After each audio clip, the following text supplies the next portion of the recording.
Oke, baik. Bismillahirrahmanirrahim. Assalamualaikum warahmatullahi wabarakatuh.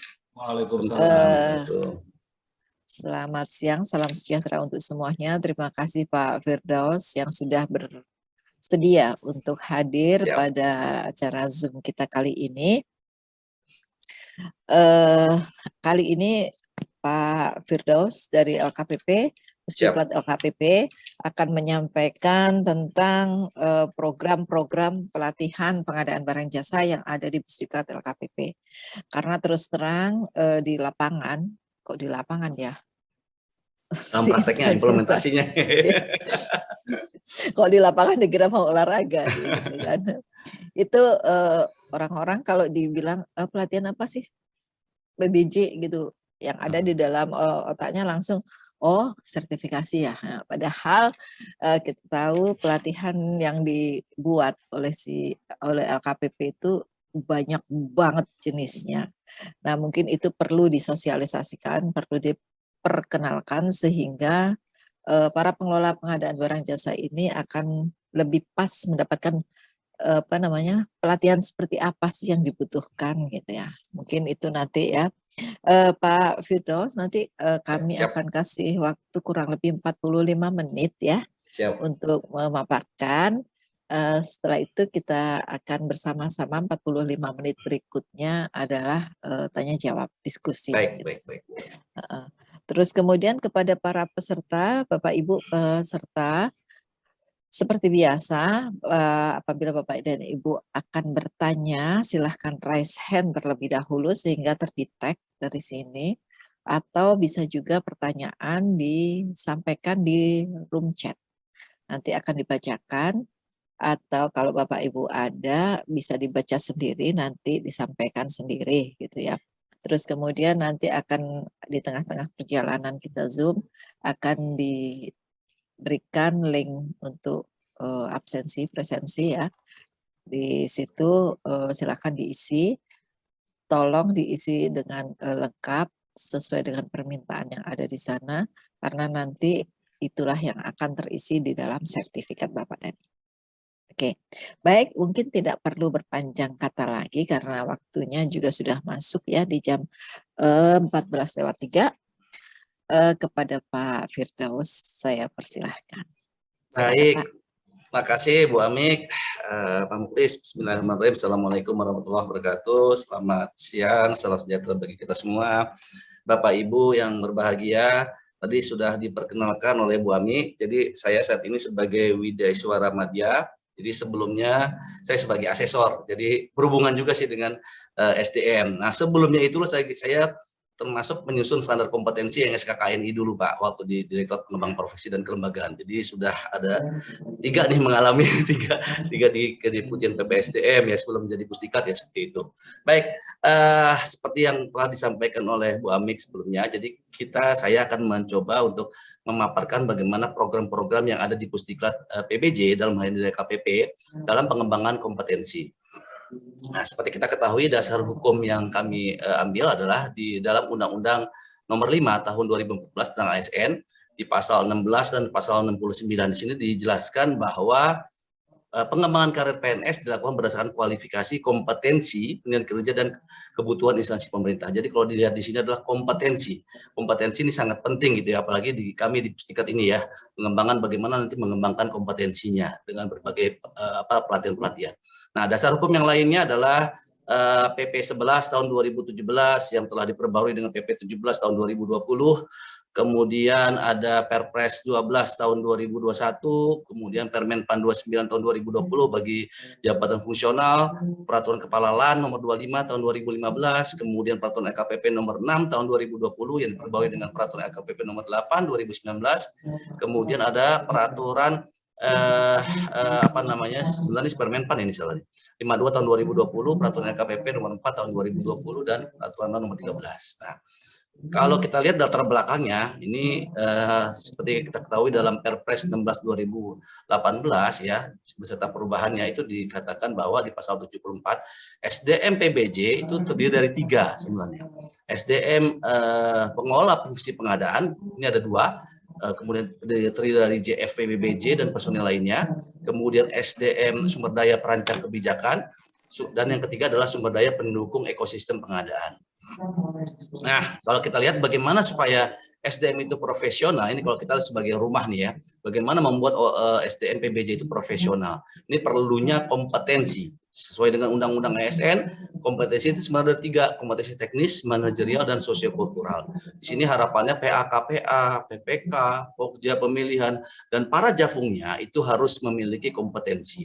Oleh karena itu kami di Pusdikat PBJ itu mengembangkan modul kompetensi, kemudian juga di sini basicnya. Jadi kalau sebuah bangunan itu pastinya pondasinya harus kuat. Nah, basicnya ini diperkuat dengan bagaimana pemahaman ya SDM PBJ terkait dengan regulasi ataupun supply chain management, sehingga di dalam modul pelatihan ataupun ujian sertifikasi level 1 itu ada muatan terkait dengan supply chain, rantai pasoknya seperti itu. Nah, ini strategi yang kami lakukan di LKPP ya. Yang pertama ini ada pengembangan standar kompetensi dan pembinaan SDM-nya itu dilakukan oleh Direktorat Pengembangan Profesi dan Kelembagaan. Kemudian dari standar kompetensi itu digunakan oleh Direktorat Sertifikasi untuk menyusun skema sertifikasi dan materi uji kompetensinya. Jadi ngacunya kepada standar kompetensi. Kemudian dari kami juga di Pusdiklat juga mengacu kepada standar kompetensi. Ya, untuk membuat apa? Membuat modul pembelajaran, membuat kurikulum dan sebagainya. Nah, kami di LKPP bekerjasama dengan beberapa LPPBJ ya untuk melaksanakan baik itu pelatihan ataupun ujian sertifikasinya. Seperti itu. Nah, adapun standar kompetensinya ini dari tahun ke tahun ini mengalami berbagai perubahan ya, dari mulai tahun 2011 itu ada SKJ PBJ, ada 56 unit kompetensi, kemudian di tahun 2013 ada 56 unit kompetensi, di tahun 2016 diperbarui lagi dengan Kemenaker ya, SKKNI nomor 70 itu ada 29 unit kompetensi, dan sesuai dengan Permenpan 38 ini dilakukan perubahan terhadap standar kompetensinya ya. Disusun di sini ada disusun peraturan Menpan nomor 52 yang tadi ya tahun 2020 tentang standar kompetensi JPPBJ. Itu ada 8 jenis kompetensi manajerial, 1 jenis kompetensi sosiokultural, dan 4 jenis kompetensi teknis yang terdiri dari kompetensi perencanaan, pemilihan, kontrak, dan swakelola. Dan selanjutnya juga disusun KPP telah menyusun peraturan KPP nomor 7 ya tentang SDM PBJ mengenai standar kompetensi BPK, pejabat pengadaan, Pokpil, dan sebagainya. Ini mengenai standar kompetensi yang dijadikan acuan. Jadi kalau Bapak Ibu mengikuti pelatihan ataupun nanti uji kompetensi, pastinya kalau para jafung mengikuti Permenpan 52 ini standar kompetensi. Nah, memang di dalam pelatihan kita masih ada beberapa program pelatihan yang menggunakan SKKNI ya. Ada beberapa program pelatihan, nanti kita bisa lihat sendiri. Baik, selanjutnya pengembangan dan pembinaan SDM melalui pelatihan itu kami ya melakukan 3 hal ini ya. Bagaimana kita membina tenaga kediklatan, kemudian membina lembaga pelatihannya itu sendiri, dan melakukan pembaruan atau pengembangan terhadap program-program pelatihannya. Jadi kalau lihat dari sisi program pelatihannya, itu mungkin Bapak Ibu sudah mendengar bagaimana kita melakukan e-learning atau blended learning, ataupun juga sudah dikembangkan Massive Open Online Course ya, MOOC, dan untuk pelatihan kompetensi juga ada pelatihan menggunakan metode on the job training. Jadi di situ peserta mendapatkan pemahaman yang lebih terkait dengan apa yang harus dikerjakannya atau apa yang harus dikuasainya. Kemudian selain mengembangkan program pelatihan, kami juga mengembangkan bagaimana membina tenaga kediklatannya.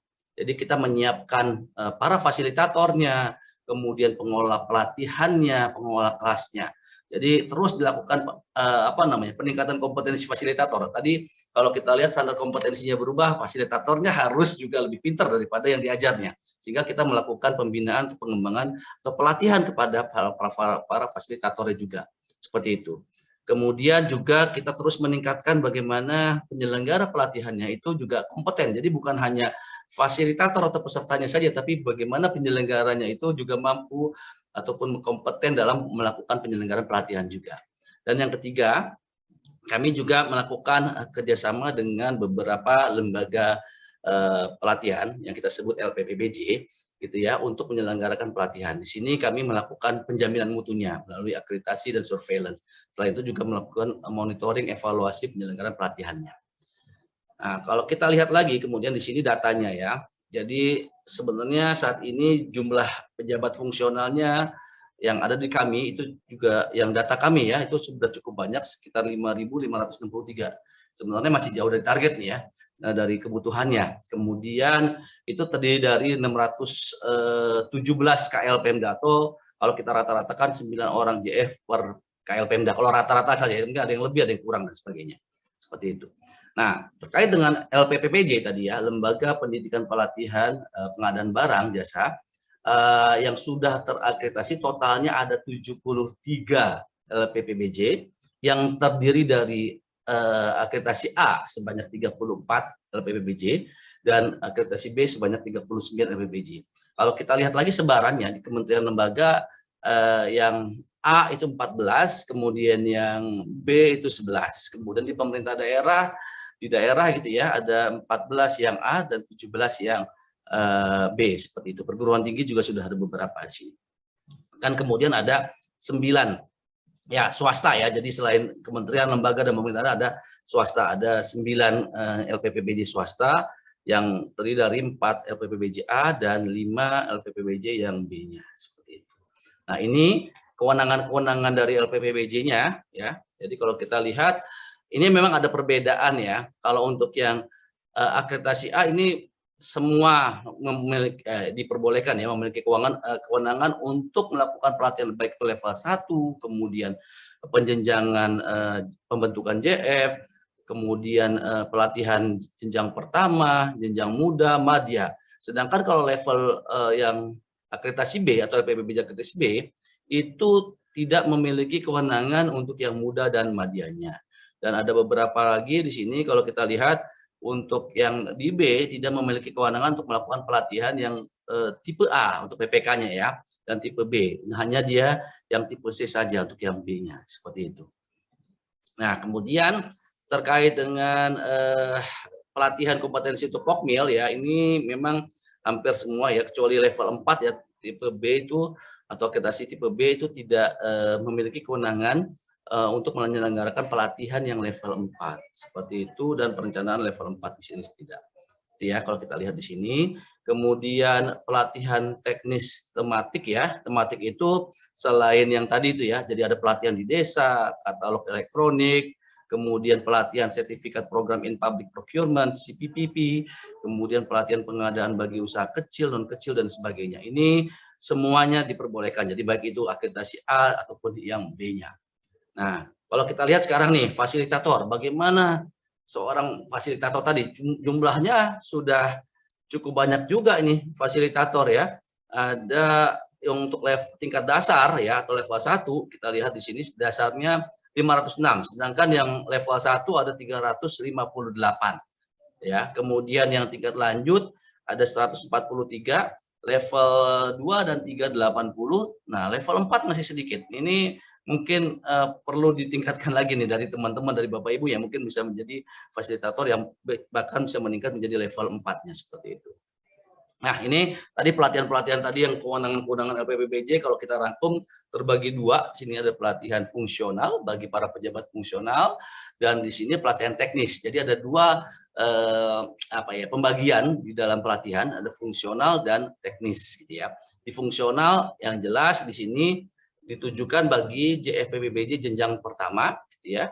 Kemudian jenjang muda dari pertama ke muda ataupun JFPBBJ mau naik dari golongan 3B mau menuju ke 3C harus mengikuti ya sebenarnya yang diwajibkan adalah uji kompetensinya ya supaya lulus uji kompetensi bisa mengikuti pelatihan. Jadi dalam konsep uji kompetensi memang tidak diharuskan mengikuti pelatihan. Yang penting dia mampu nanti mengikuti uji kompetensinya. Tapi kita di Pusdikat PPJ itu mempunyai program pelatihan untuk persiapan mengikuti uji kompetensi ya, jenjang muda dan yang madyanya.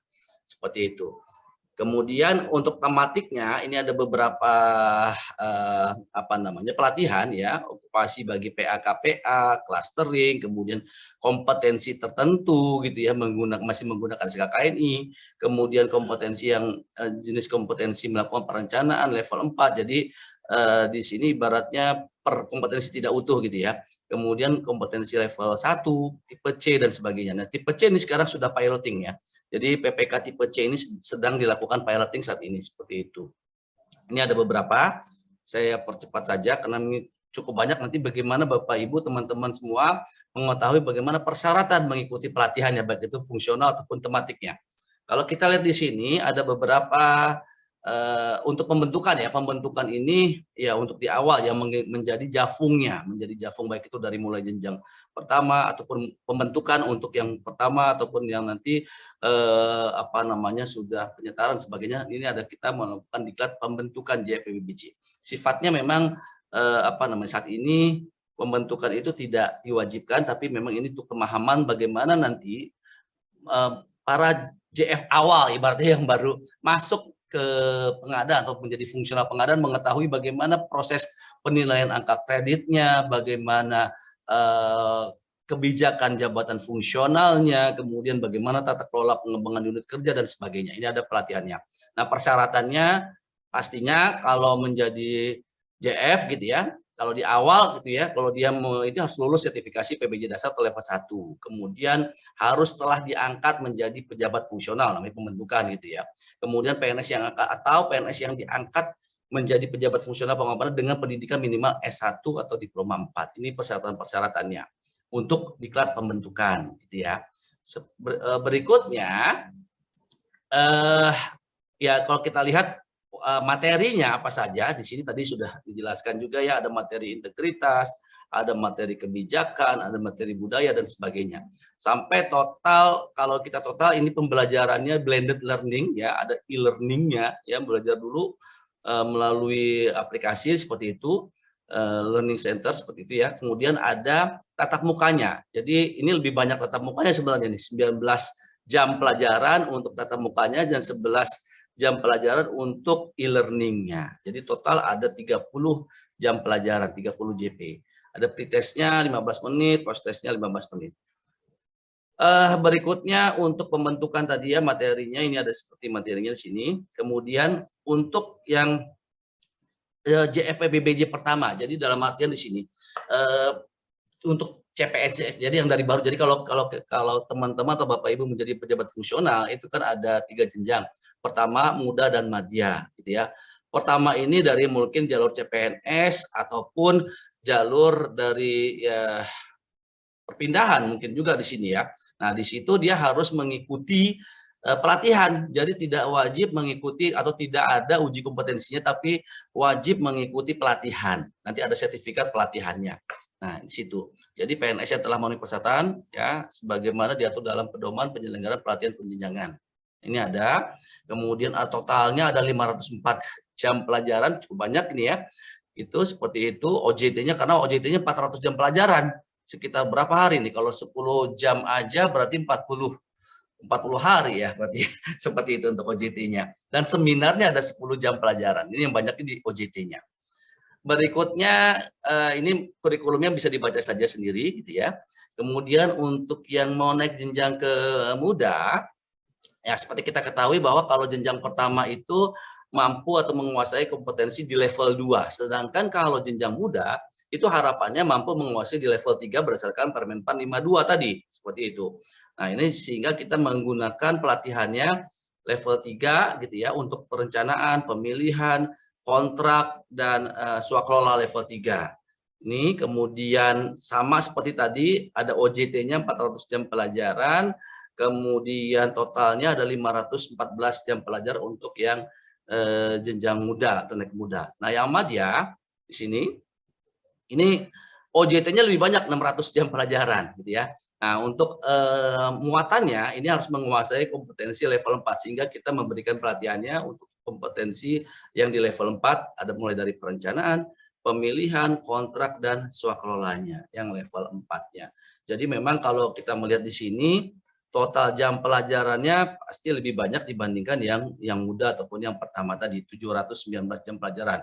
Nah, kalau kita melihat di sini ini bedanya apa dengan yang pertama dan muda, terutama yang muda kalau kita lihat di sini mengolah kontraknya ini untuk pekerjaan yang memang pekerjaan-pekerjaan yang terintegrasi, kontrak payung, internasional dan sebagainya. Pun di swakelolanya itu mampu mengukur efektivitas. Kalau di pemilihan, kalau di level 3 tadi, ini kemampuan untuk melihat permasalahan dari pekerjaan swakelola ya, swakelolanya di sini. Jadi melihat masalah, bagaimana menyelesaikan masalah. Sedangkan kalau untuk yang madya harapannya sudah mampu mengukur efektivitas dari pekerjaan swakelola. Ini lumayan juga ya, lumayan lebih sulit ya dibandingkan level 3. Kemudian di pemilihan pun agak berbeda. Untuk level 4 itu kemampuan untuk melakukan pekerjaan terintegrasi internasional dan atau KPBU dan sebagainya. Sehingga memang OJT-nya 600 JP. Nah, yang perlu dipersiapkan sebenarnya memang bagaimana kita mempersiapkan untuk uji kompetensi adalah portofolio. Nah, inilah kita nanti akan ajarkan bagaimana menyiapkan portofolio di pelatihan ini. Sebenarnya seperti itu. Yang diharapkan adalah bagaimana persiapkan supaya lulus uji kompetensinya, gitu ya. Baik, ini untuk pelatihan tadi Jafung. Berikutnya terkait dengan pelatihan teknis, ini ada beberapa pelatihan. Di sini ada pelatihan PA-KPA, PPK, Pokja, pejabat pengadaan, dan terakhir di sini ada PPK tipe C, seperti itu. Nah, ini kalau kita lihat PA-KPA juga memang ada kurikulum atau pelatihannya juga kita sudah menyiapkan ya. Di sini mungkin masih berbasis kepada SKKNI untuk PA-KPA, jadi belum berbasis kepada SKJ-nya, jadi masih berbasis kepada SKKNI kita menggunakannya, standarnya. Ini ada berapa? 6, 7, 8, 9, 10, 11 unit kompetensi yang harus dikuasai ataupun yang dilakukan pelatihannya. Ada 11 unit kompetensi yang dilakukan pelatihannya. Persyaratannya memang untuk PA-KPA ini adalah lulus level 1 gitu ya, seperti itu. Ini hanya program pelatihan yang kami lakukan untuk PA-KPA. Berikutnya di PPK ini kan sesuai dengan peraturan LKPP itu PPK terbagi 3 bagian, PPK tipe A, tipe B, tipe C gitu ya. Nah, ini kita melakukan juga untuk pelatihan PPK untuk tipe A, tipe B, tipe C. Memang kalau kita lihat di sini ini masih berbasis kepada saat ini memang untuk yang pelatihan ini masih berbasis kepada yang standar kompetensi Kemenaker 70 ya. Sedang disiapkan mulai dari tipe C sekarang sudah diuji cobakan yang tipe C ya. Tipe C itu sudah dicobakan berdasarkan Permenpan 38 2017 jadi leveling. Jadi tipe C itu levelnya level-level yang sederhana. Jadi nanti kedepannya tidak menggunakan SKJ lagi ataupun tidak menggunakan standar kompetensi berdasarkan SKKNI gitu ya. Jadi kita nanti akan beralih kepada SKJ. Jadi saat ini memang masih dulu kita melakukannya pelatihannya berdasarkan SKKNI. Jadi ini masih melihat SKKNI ada beberapa unit kompetensi yang harus dikuasainya seperti itu. Kemudian Pokja pemilihan ini juga masih berbasis kepada SKKNI gitu ya. Ada SKKNI gitu ya. Seperti itu. Memang untuk ujiannya sudah tidak ada lagi nih ujian yang berbasis SKKNI. Saat ini uji kompetensinya sudah berbasis kepada standar kompetensi jabatan seperti itu. Baik, kemudian pejabat pengadaan ini masih berbasis SKKNI. Nah, ini kalau kita lihat lagi clusteringnya, kita ada clustering. Jadi Bapak Ibu bisa memilih sebenarnya bisa melakukan pelatihan dipecah-pecah gitu ya. Perencanaan, pemilihan gitu kita pecah-pecah. Karena kalau memang satu kesatuan itu kan waktunya memang cukup banyak. Jadi kita membuat kurikulum untuk pelatihan yang terpecah-pecah seperti itu. Jadi di sini ada khusus perencanaannya, khusus pemilihannya gitu ya. Ini kita buat klaster-klasternya ya, swakelola, dan ada juga klaster untuk yang logistik ini memang masih menggunakan SKKNI ya, dulu dipecah-pecah seperti itu. Tapi kedepannya memang sudah berbasis kepada SKJ lagi. Nah, ini saya rasa saya percepat saja di sini. Nah, ini dia. Ini level 4 gitu ya. Level 4 tadi persyaratannya menyusun spek teknis, harga perkiraan, strategi, merumuskan organisasi pengadaan. Ini untuk pekerjaan perencanaan PBJ level 4. Jadi kalau yang tadi di sini ini masih berbasis SKKNI. Jadi kurikulum yang lama gitu ya. Nah, kemudian kita juga clustering juga berbasis kepada standar kompetensi jabatan ya, seperti itu. Jadi tidak berbasis kepada SKKNI. Kita coba di sini. ada perencanaan level 4, kemudian di sini persyaratannya nanti bisa dibaca. Pastinya memang untuk yang level 4 ini punya sertifikat pelatihan pembentukan JFPPBJ gitu ya. Kemudian PNS ya melalui penyesuaian dan sebagainya. Jadi ini misalkan gini, teman-teman atau Bapak Ibu yang mau uji kompetensi gitu ya, yang level 4, terus kemudian belum punya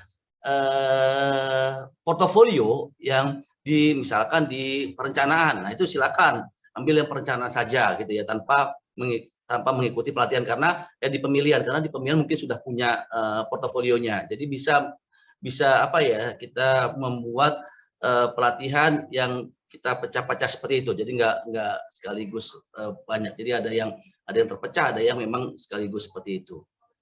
Ya. Kemudian di sini ada blended learning, kita lakukan secara blended learning gitu ya. Di sini ada blended learning-nya, tatap mukanya 21 hari, e-learning-nya 21 hari, kemudian tatap mukanya 35 hari gitu. 35 jam, sorry. 35 jam atau 4 hari, kemudian e-learning-nya 21 jam atau 7 hari gitu ya, 21 JP. Karena satu harinya itu 9 JP. Gitu ya. Ini kok 21 jam ya? 21 jam 7 hari, 7 hari harus 3 hari ini sebenarnya. Ya, 3 hari ini salah nih mungkin nih. Kalau 21 jam 3 hari. Oke. Kemudian ada nah ini yang level 1 nih. Kalau teman-teman mau ikut uji kompetensi, ini saya rasa sih kalau di sini semua sudah punya sertifikat dasar ya. Jarang yang belum punya sertifikat dasar gitu. Nah, ini memang kita punya program kurikulum pelatihannya untuk yang level 1. Jadi kalau level 1 itu terdiri dari 6 materi ya, 6 materi yang mulai dari pengantar, manajemen rantai pasok, kemudian pengantar PBJ, kemudian perencanaan level 1 tadi ya, pemilihan level 1, kontrak level 1 dan swaklola level 1. Nah, ini ada semua total ada 48 jam pelajaran gitu ya. Yang terdiri dari 30 JP online, kemudian tatap mukanya 18 jam pelajaran. Ini kita buatkan seperti itu. Ini 2 hari sebenarnya nih, 2 hari 18 jam pelajaran yang tatap mukanya. Di akhir biasanya. Seperti itu. Ini ada pembagiannya ya tadi. Ini kalau kita lihat sinkronusnya 3 jam, ini total 30, ini 18 jam pelajaran atau 2 hari. Ini minimal ya, silakan sebenarnya kalau mau dikembangkan dari LPP itu mau dikembangkan lebih juga boleh gitu ya. Ini minimalnya 18 jam pelajaran untuk tatap mukanya, seperti itu. Ini sudah ada yang nanya. Masih lama Bu Ami? Saya lanjutkan dulu ya. Kemudian ini ada lanjut Pak. masih berapa menit lagi Bu?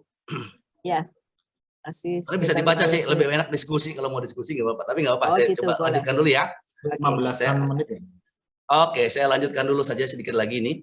Kemudian ini untuk PPK tipe C. Jadi kalau tipe C itu sebenarnya harapannya PPK itu untuk melakukan pekerjaan-pekerjaan yang sederhana, ya pengadaan yang sederhana.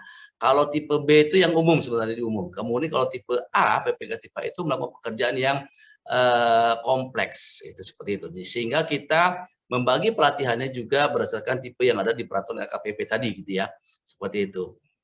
Kemudian ini pesertanya pastinya persyaratannya harus ya tadi kalau untuk yang ke PPK ini harus punya sertifikat dasar atau level 1 dulu gitu. Kemudian memang harus punya akun dulu di portal PPSDM. Ya. Ini sedang dilakukan nih, saat ini sedang ada dimulai uji coba ya, uji coba untuk PPK tipe C gitu ya, dan PPK tipe B sedang diuji cobakan gitu pelatihannya. Jadi sekitar 52 jam pelajaran dan tatap mukanya 18 jam pelajaran. Begitu. Kemudian ini untuk tipe C-nya tadi ya materinya pasti level 2 karena sederhana.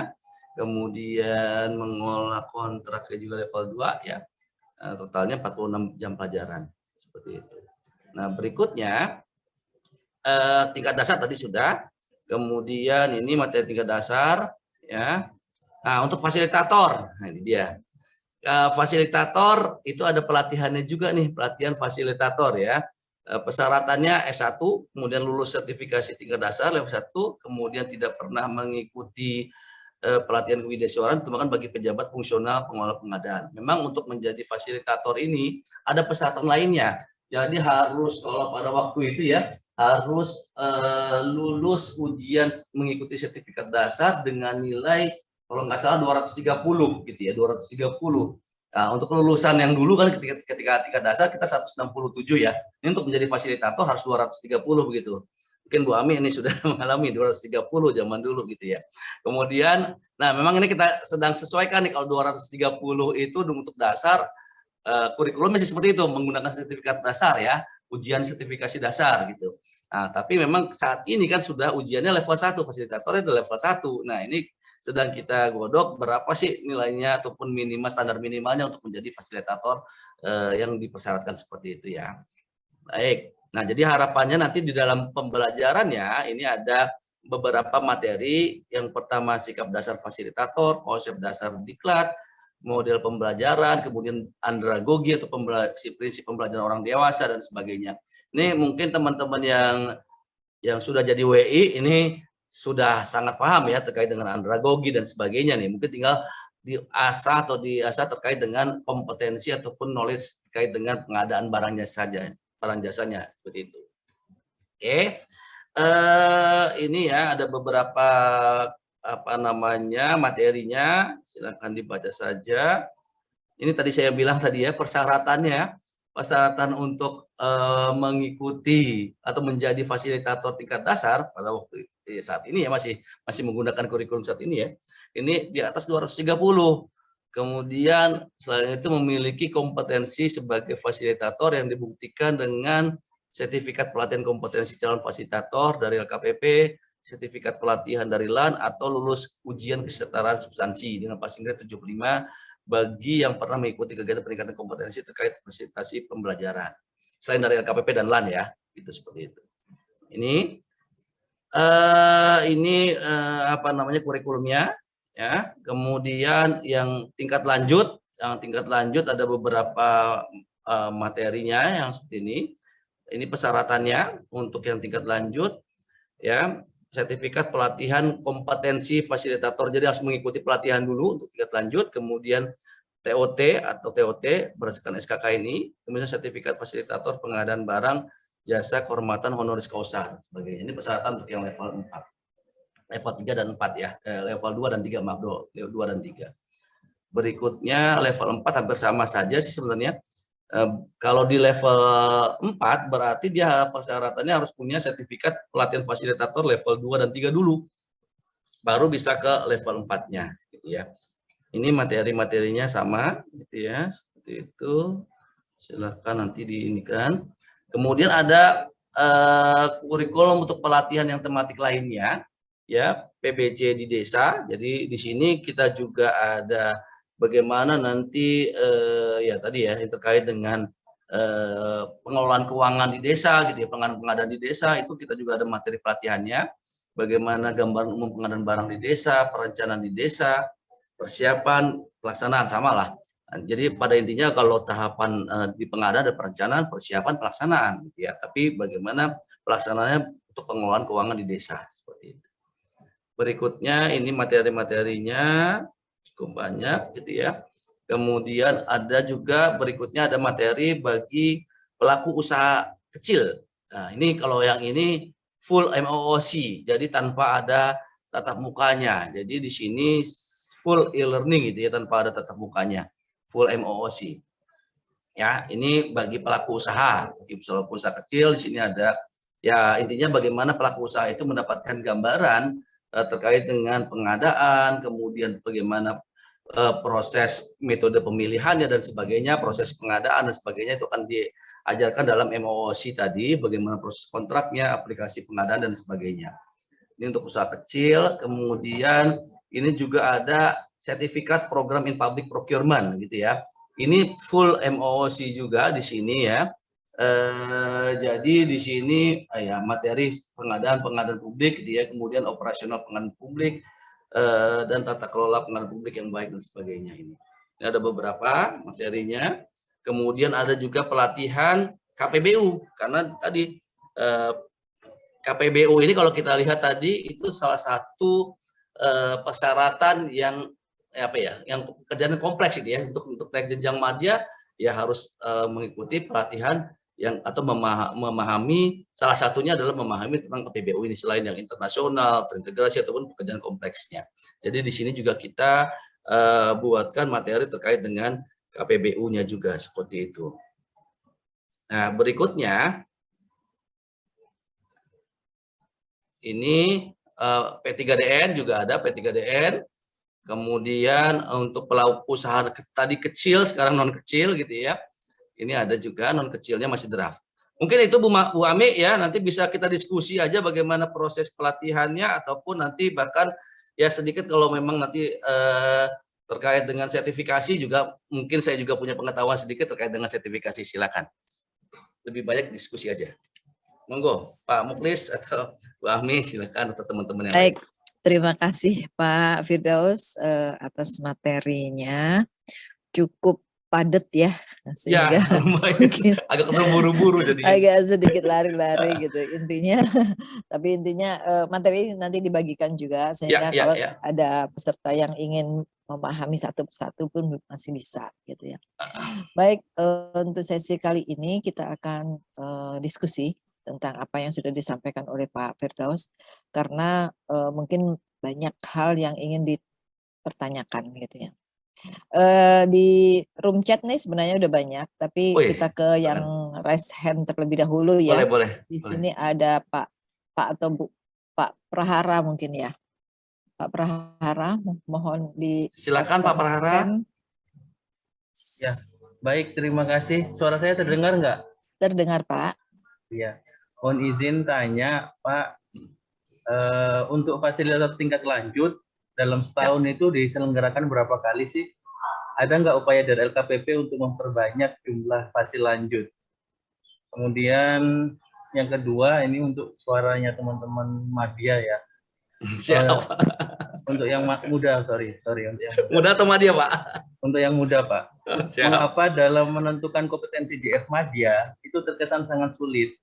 Di mana di daerah kompetensi atau paket yang digunakan sebagai portofolio itu kan sangat jarang, hampir nggak ada.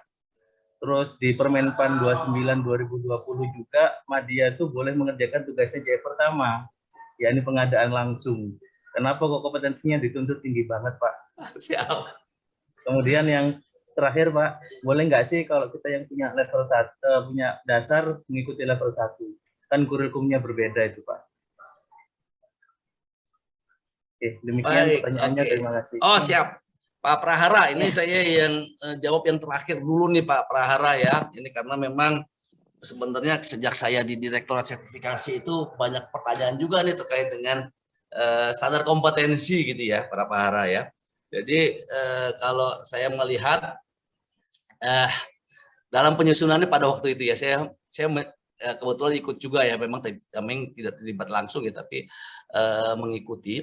Jadi harapannya gini, namanya leveling, karena Permenpan 38 2017 mempersyaratkan kompetensi itu leveling, sehingga pada waktu itu di teman-teman di Direktorat Pengembangan Profesi dan Kelembagaan membagi berdasarkan tadi Permenpan 38 kan ada 4 level ya, level 2, level 3, level 4, bahkan dari level 1-nya gitu ya. Nah, level 1 itu apa? Pemahaman sebenarnya. Kita pengen pemahaman atau basicnya, basic knowledge-nya itu ada di level 1. Kalau dulu namanya dasar, makanya di sini kita buatkan untuk yang dasar itu ditambahkan muatan terkait dengan supply chain atau rantai pasoknya, gitu ya. Rantai pasoknya seperti apa itu ditambahkan muatan itu, gitu.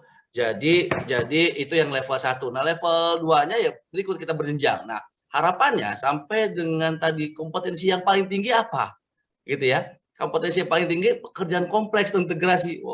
Walaupun tadi Pak Prahara ya, kalau kita lihat tadi memang di daerah tidak ada ataupun jarang ya, kalaupun ada sedikit ataupun proyek saja ya, sesekali aja gitu ada pekerjaan tersebut, tapi ini namanya kompetensi. Jadi harapannya sampai dengan jenjang madya itu memiliki kompetensi yang utuh Pak ya. Kompetensi, jadi kompetensi itu terdiri dari knowledge, skill dan attitude. Walaupun tadi pekerjaan itu tidak ada, tapi harapannya mampu dilakukan. Kalau ada, jadi ada Pak, ada orang yang mampu melakukan pekerjaan tersebut, begitu harapannya seperti itu. Jadi standar kompetensi itu dibuat berjenjang mulai dari paling sederhana sampai dengan yang paling kompleks. Nah, saat ini memang kita sedang melihat kembali nih Pak ya, berdasarkan masukan-masukan tadi, kita melihat kembali gimana nih penerapan dari standar kompetensi tadi dari sisi hasil ujiannya ataupun dari sisi pelatihannya. Memang ini perlu sedang kami diskusikan kembali nih perumusan terkait standar kompetensi. Nah, terkait dengan butir-butir kegiatan, memang kalau dalam butir-butir kegiatan kan jenjang madya itu bisa mengerjakan 2 tingkat di bawahnya. Nah, tapi dia punya kompetensi. Tapi kalau jenjang yang ke atasnya cuma 1 tingkat gitu ya Pak ya. Nah, oleh karena itu tadi ketika dia mau naik jenjang misalkan ke madya, dia harus punya kompetensi untuk yang jenjang madyanya. Begitu Pak. Jadi kesimpulannya kompetensi dibuat berjenjang Pak. Nah, ketika kita merumuskannya gimana membuat berjenjangnya itu tadi. Memang kita menyadari bahwa di daerah belum semua atau tidak semua punya pekerjaan tersebut. Nah, ini gimana kita menciptakan supaya mampu melakukan pekerjaan tersebut. Oleh karena itu tadi memang peran dari Pusdiklat atau dalam hal ini atau BPSDM di daerah gitu ya. Nanti kita kembangkan bagaimana fasilitator dan sebagainya. Nah, terkait dengan pengembangan tingkat lanjutnya ini Pak ya. Nah, seperti itu. Gimana fasilitator tingkat lanjutnya? Ini kita memang sedang menyiapkan untuk pembinaan fasilitatornya. Jadi fasilitator kalau dulu kan 1 level saja nih, level tingkat dasar saja ya. Saat ini harus menguasai yang dari mulai dasar atau level 1 sampai level 4. Nah, ini tadi bagaimana kita peningkatannya. Memang sedang kita buat nih Pak, pelan-pelan nih, mungkin tahun depan saya juga belum tahu persis karena kita akan membuat perencanaan untuk tahun 2023 itu di bulan Desember gitu ya. Kita akan melihat kembali berapa kali untuk pelatihan fasilitatornya. Pak Prahara ini sekarang sudah fasilitator tingkat apa Pak? Mohon izin Pak Prahara. Ya, halo. Kami kebetulan di fasil level 1 Pak. Oh, masih level 1 ya. Jadi iya. Memang ada beberapa kali level 2, 3 dulu Pak nanti Pak ikutnya Pak. Jadi saat ini pun ada pelatihan level 2, 3, dan level 4-nya. Bapak ikut nggak ya Pak yang sekarang Pak? Kalau nggak salah ada pelatihan level 4 saat ini nih. Yang 2 dan 3 ini kan undangan yang punya fasil lanjut Pak. Kebetulan kami belum punya fasil lanjut.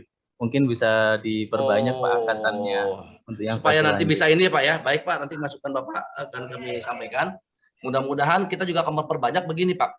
Saya kebayang begini, sebetulnya PR kami ya, terutama di LKPP, bagaimana para Jafung tadi ya paham terkait dengan portofolio. Ini titiknya krusial di portofolio menurut saya nih Pak ya.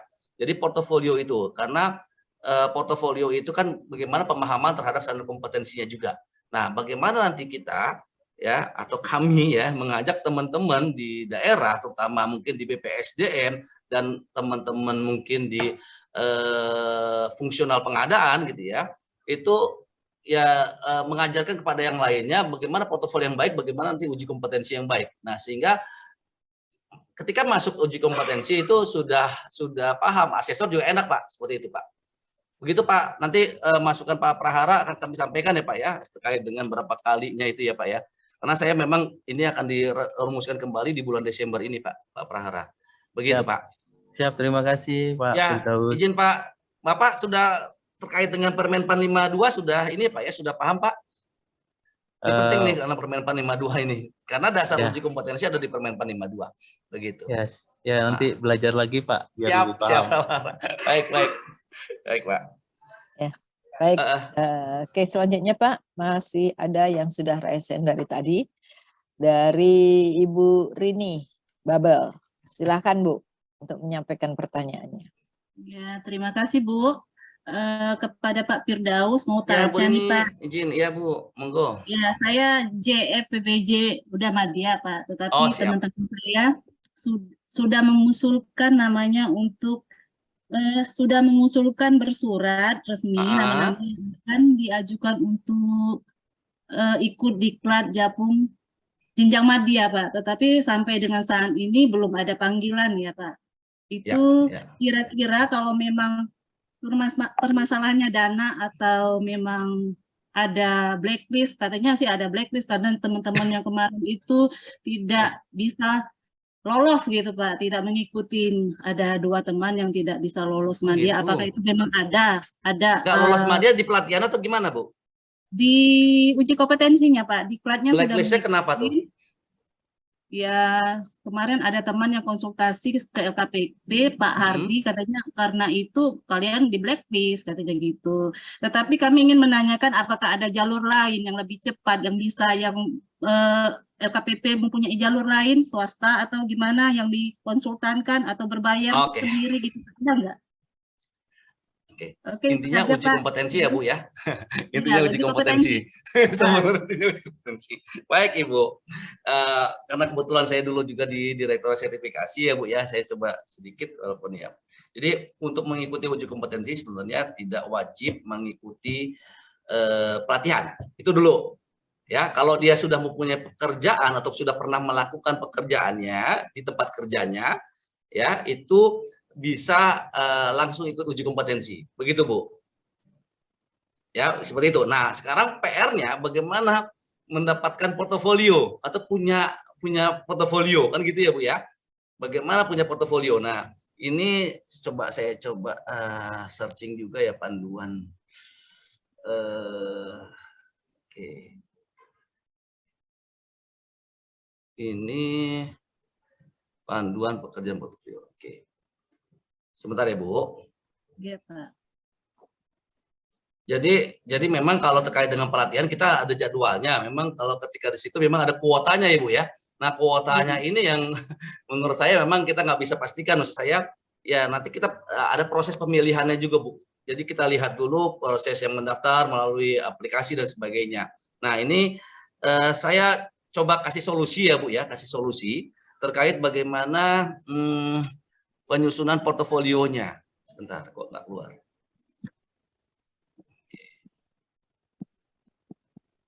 Ini Bu. Ini asumsinya adalah panduan ya ketika kami di LKPP ya, kemudian di Direktur Sertifikasi mencoba menyusun panduan penyusunan portofolio supaya nanti teman-teman juga aware bagaimana menyiapkan portofolionya. Jadi intinya di sini tidak tadi ya saya katakan tadi tidak harus mengikuti pelatihan. Ya, pelatihan lebih baik lagi karena dengan pelatihan itu kan dibimbing, ada coachnya gitu ya, kemudian ada kurikulumnya, jadi lebih terstruktur bagaimana menyiapkan portofolio tadi.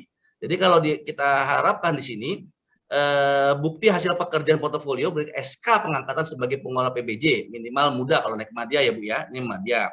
Kemudian dokumen yang memuat pengalaman kerja. Ya pengalaman kerja itu bisa didapatkan di tempat kerjanya ataupun melalui pelatihan. Itu yang perlu kita sampaikan. Kemudian ataupun juga bisa melalui pembelajaran mandiri nih Bu. Jadi ada pembelajaran ini buat kajian sesuai indikator kompetensinya ya pengelola PBJ Madya yang menggambarkan pemahaman dan pengalaman peserta dilengkapi dengan dokumen pengesahannya. Seperti itu sebenarnya Bu. Nah kemudian atau sertifikat kelulusan dari Pusdiklat nih Bu, ya hasil pelatihannya tadi ya. Nah, itu. Kemudian kalau kita lihat di sini, ini sekadar informasi aja, saya informasikan juga ini. Ini sebenarnya akan kita informasikan nanti nih dalam rakor fasilitator nih Bu Ami, akan diinformasikan juga seperti ini panduan-panduannya bagaimana fasilitator terutama yang Madya tadi bisa memberikan informasi terkait bagaimana membuat portofolio tadi gitu ya. Jadi di sini Bu kita meminta, jadi kan di sini ada key behavior-nya atau indikator kompetensinya ya. Di sini mampu menyusun dokumen perumusan strategi pengadaan. Ini kalau kita lihat sesuai dengan standar kompetensinya. Nah, ini ada beberapa jadi bisa membuat kajian Bu. Ya, jadi tidak kajian sendiri. Ya, misalkan gini, di tempat Ibu di Bubble gitu ya, di Bubble bagaimana proses merumuskan strategi pengadaan gitu ya, mulai dari menyusun visi misinya, dari situ dirumuskan. Nah, kajian ini harus disahkan oleh Kepala UKPBJ, Bu. Jadi yang menugaskan Kepala UKPBJ. Jadi selain mengikuti pelatihan bisa membuat kajian sebagai portofolio.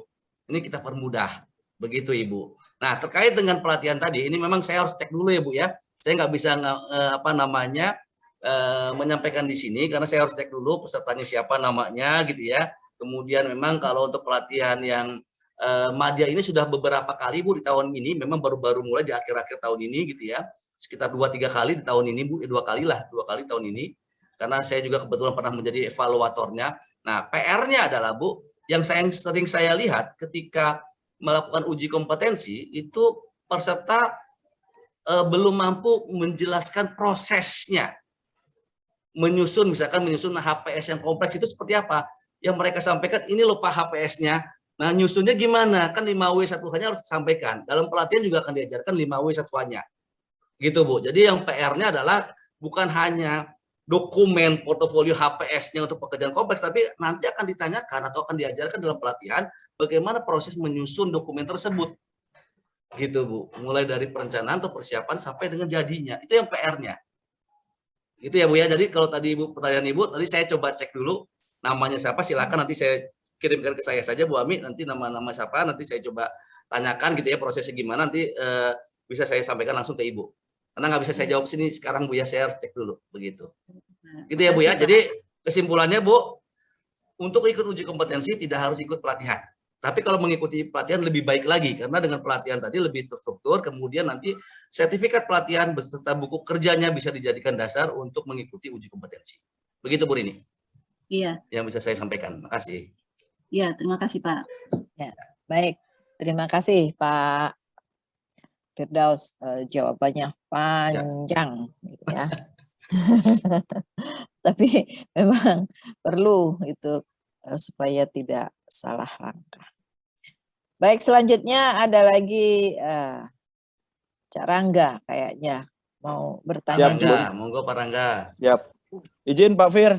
Siap Pak Rangga. Mangga. Pak Fir sebelum bertanya, ini curhatan dulu ya Pak Fir. Oh boleh. Siap. Saya sering kebanyakan curhat Pak ini, di mana-mana curhat. Oke, diskusi siap, dulu. siap. Oke, baik. Pak Fir, sebenarnya buat kami yang muda-muda ini, kendalanya kan sekarang ada 3 nih Pak. Pertama, ketersediaan formasi madya. Kemudian batasan pelatihan yang ada setiap tahunnya, pelatihan penjenjangan. Kemudian tingkat kelulusan Pak. Ya. Tingkat kelulusan yang sangat rendah nih. Kadang di asesor lulus, di pleno nggak lulus Pak. Gitu. Oh siap. Siap. Yang kemarin madya terakhir nggak ada yang lulus. Nah Pak, pertanyaannya Pak, kalau bicara Permenpan 52 tentang kompetensi, sebenarnya pemenuhan kompetensi ini yang tadi Bapak sudah sampaikan sih. Selain pengalaman melaksanakan paket madya, apakah bisa dipenuhi dari hal lain Pak? Tadi muncul kajian ya Pak.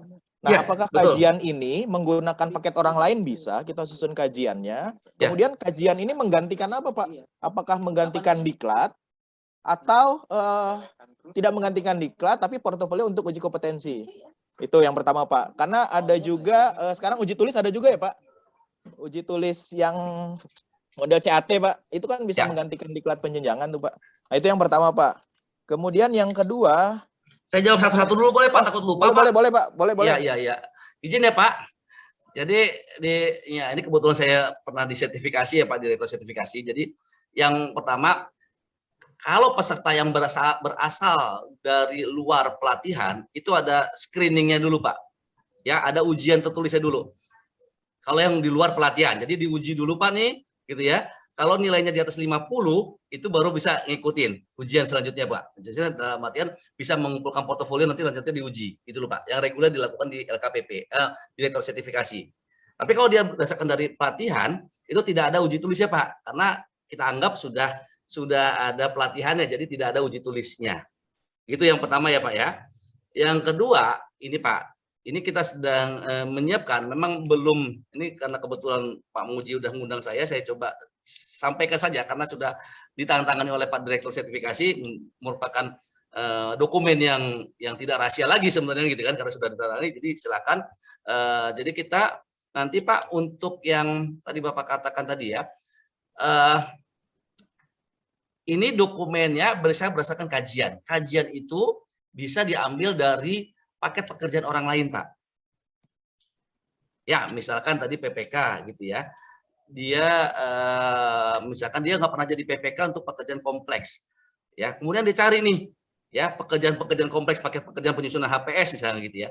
Kemudian dia ambil, kemudian dia harus bisa menjelaskan prosesnya Pak 5W1H-nya dari pembuatan pekerjaan tersebut. Tapi sebelumnya dia harus memang harus ada penugasan dulu tadi Pak. Kalau melalui non pelatihan harus ujiannya Pak ya, ujian tertulis. Kemudian dalam portofolio tadi, ini sebagai pengganti portofolio kajian tadi Pak. Bukan pengganti pelatihan, tapi pengganti portofolio. Karena yang diwajibkan adalah portofolio. Dan inilah yang akan diujikan. Di hasil pelatihan pun portofolionya, buku kerja itu yang harus diujikan Pak. Oke, siap. Gitu Pak Rangga. Jadi ini, boleh. Pak Fir, jadi kalau saya mau naik ke Madya, tidak boleh. punya paket pekerjaan yang memenuhi kompetensi nggak pernah melakukan pekerjaan, nggak pernah nih Pak, maka alternatif saya selain diklat penjenjangan, ya adalah mengikuti uji tulis ya Pak. Pertama, di luar pelatihan ya Pak, uji tulis ya, dulu. Di luar pelatihan, uji tulis ya Pak nilai ya. harus di atas 50 gitu ya. Oke, kemudian di atas yang kedua 50 baru selanjutnya menyusun portofolio ini. Kajian ya Pak ya? Ya. Portofolio berupa kajian, bukan atas paket saya tidak masalah gitu ya Pak Fir ya? Bukan, tapi kan tadi harus penugasan tadi Pak. Di belakangnya ada, yang penting tidak plagiarisme ya Pak ya, paketnya sama dengan yang lain boleh. Gitu Pak. Di sini ada persyaratan-persyaratan di bawahnya tadi Pak. Nah, tadi ya. Menyatakan gitu ya, lembar pengesahan dokumen kajian. Jadi disahkan dulu nih. Ya. Nama peserta gitu ya. NIP jabatan kerja telah menyusun kajian sesuai dengan panduan penyusunan portofolio dan merekomendasikan kajian ini sebagai portofolio uji kompetensi jenjang madya. Nah, ini pejabat yang mengesahkan siapa gitu ya Pak ya? Ya kan, yang PPK yang sebelumnya boleh gitu kan, ataupun kepala KPPJ, jadi orang yang kompeten lah, yang menyatakan dia siap untuk diujikan gitu loh Pak. Oke. Dan dipermudah nih Pak, dipermudah. Siap. Pak Fir, izin artinya kalau satu paket kompetensi madya dikaji oleh beberapa orang, dimungkinkan ya Pak? Dimungkinkan, tapi ingat ya Pak, tidak boleh plagiarisme ya Pak. Oke, siap. Jadi kajian itu kan beda-beda ya Pak, orang nulis kan nggak mungkin sama persis ya Pak. Nah itu ya harapan kami, ya berdasarkan pemikirannya dia sendiri gitu loh. Siap, boleh nanti dibimbing gitu kan, dibimbing oleh yang mengesahkan ini gitu loh Pak. Itu harapan kami. Makanya tadi kita mencoba di BPSDM gitu ya, mungkin dengan IFPI dan segala macam itu kita coba nanti kita gandeng mereka untuk membantu para calon peserta tadi untuk menyiapkan portofolio. Begitu Pak. Tapi memang harus screeningnya dulu, harus ikut uji tertulis dulu di atas 50 baru bisa ini Pak. Paralel. Siap. Gitu. Itu silakan Pak, pertanyaan pertama ya udah ya Pak ya.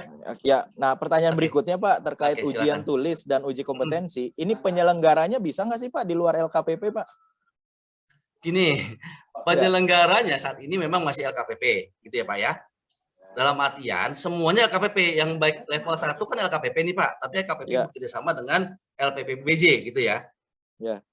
Gitu ya. Saat ini sudah ada LPPBJ yang A tadi ya saya jelaskan, akreditasinya A. Nah, akreditasi A itulah yang bisa menyelenggarakan atau bekerja sama dengan LKPP dalam pelaksanaan uji kompetensi.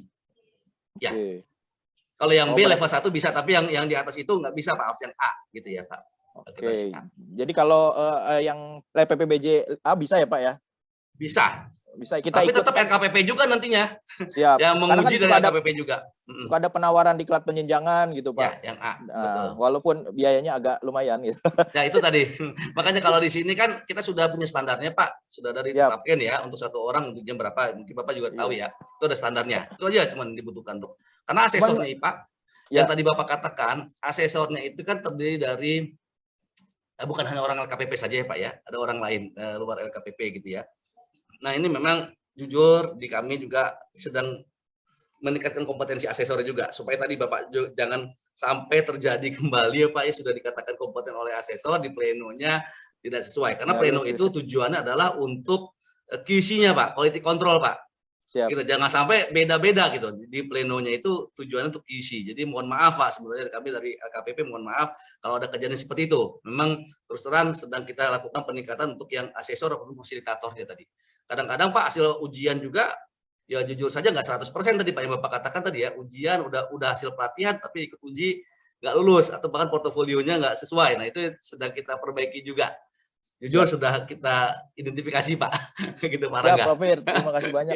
Karena di daerah banyak ini Pak stagnasi formasi Pak. Yang pertama saya paham. Makanya kita buat begini nih Pak. Ya, kami di daerah klasifikasi kita buat kajian ini, kita perbolehkan. Ya, pernyataan tidak plagiat, maka dibuat ini nih Pak. Ada alternatif lain ya Pak? Iya, karena kami menyadari pelatihan juga terbatas gitu ya Pak ya. Kalau kita promosi juga terbatas, nanti berbiaya mahal, silakan alternatif lain buat kajian ini Pak. Yang penting ujiannya mampu gitu Pak. Pak Fir, terakhir Pak Fir. Enggak, mengenai keterlibatan organisasi profesi Pak. Dalam hal ini kami fungsional kan ada di IFPI nih Pak. IFPI, ya. Kalau pengalaman saya dulu di organisasi profesi yang lain, OP ini kan terlibat dalam uji kompetensi Pak. Kira-kira ke depannya IFPI ini dilibatkan sebatas apa nih Pak? Apakah dimungkinkan menyelenggarakan menjadi asesor atau gimana gitu Pak? Makasih Pak. Pak, kalau asesor sudah ada beberapa orang dari yang saya tahu ya Pak ya, sudah ada beberapa orang dari fungsional pengadaan Pak. Asesor Pak. Ya. Ketuanya juga sudah jadi asesor juga tuh Pak Tri Widodo. Oh ya. Sudah jadi asesor juga.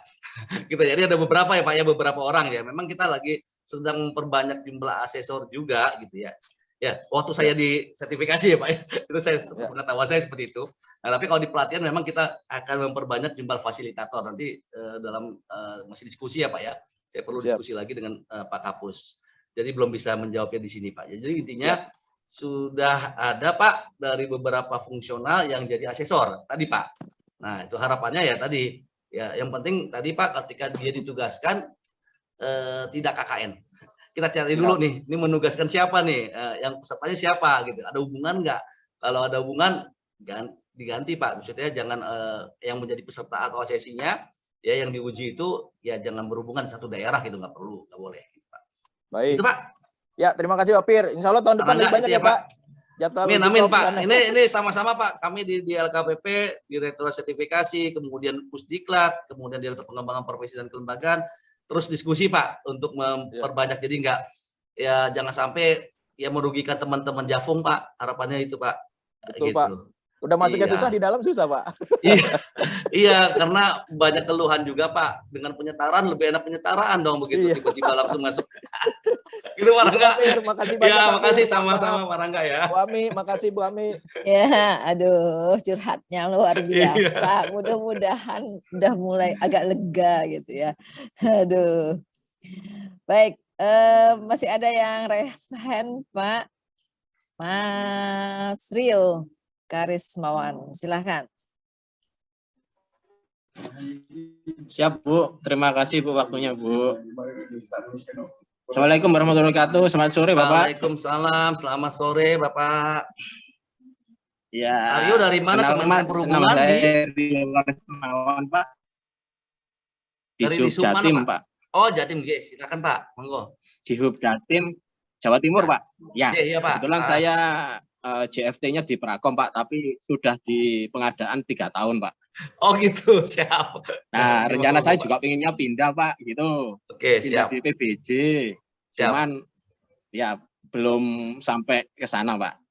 Ini Pak, kalau saya melihat dari penjelasannya Bapak terkait jenjang level 1 sampai 4 Pak ya. Ya, Madya, kita belum ada utama Pak sampai saat ini. Ini Pak menurut saya, terutama kalau untuk pejabat pengadaan dan BPK Pak. Selama ini kan kadang kita belum memahami, apalagi sekarang dinamika untuk pengadaan barang jasa ini terus berkembang Pak. Apalagi ada TKDN dan apalagi lah selanjutnya seperti itu. Terus DLPSI-nya juga semakin kompleks kan gitu Pak.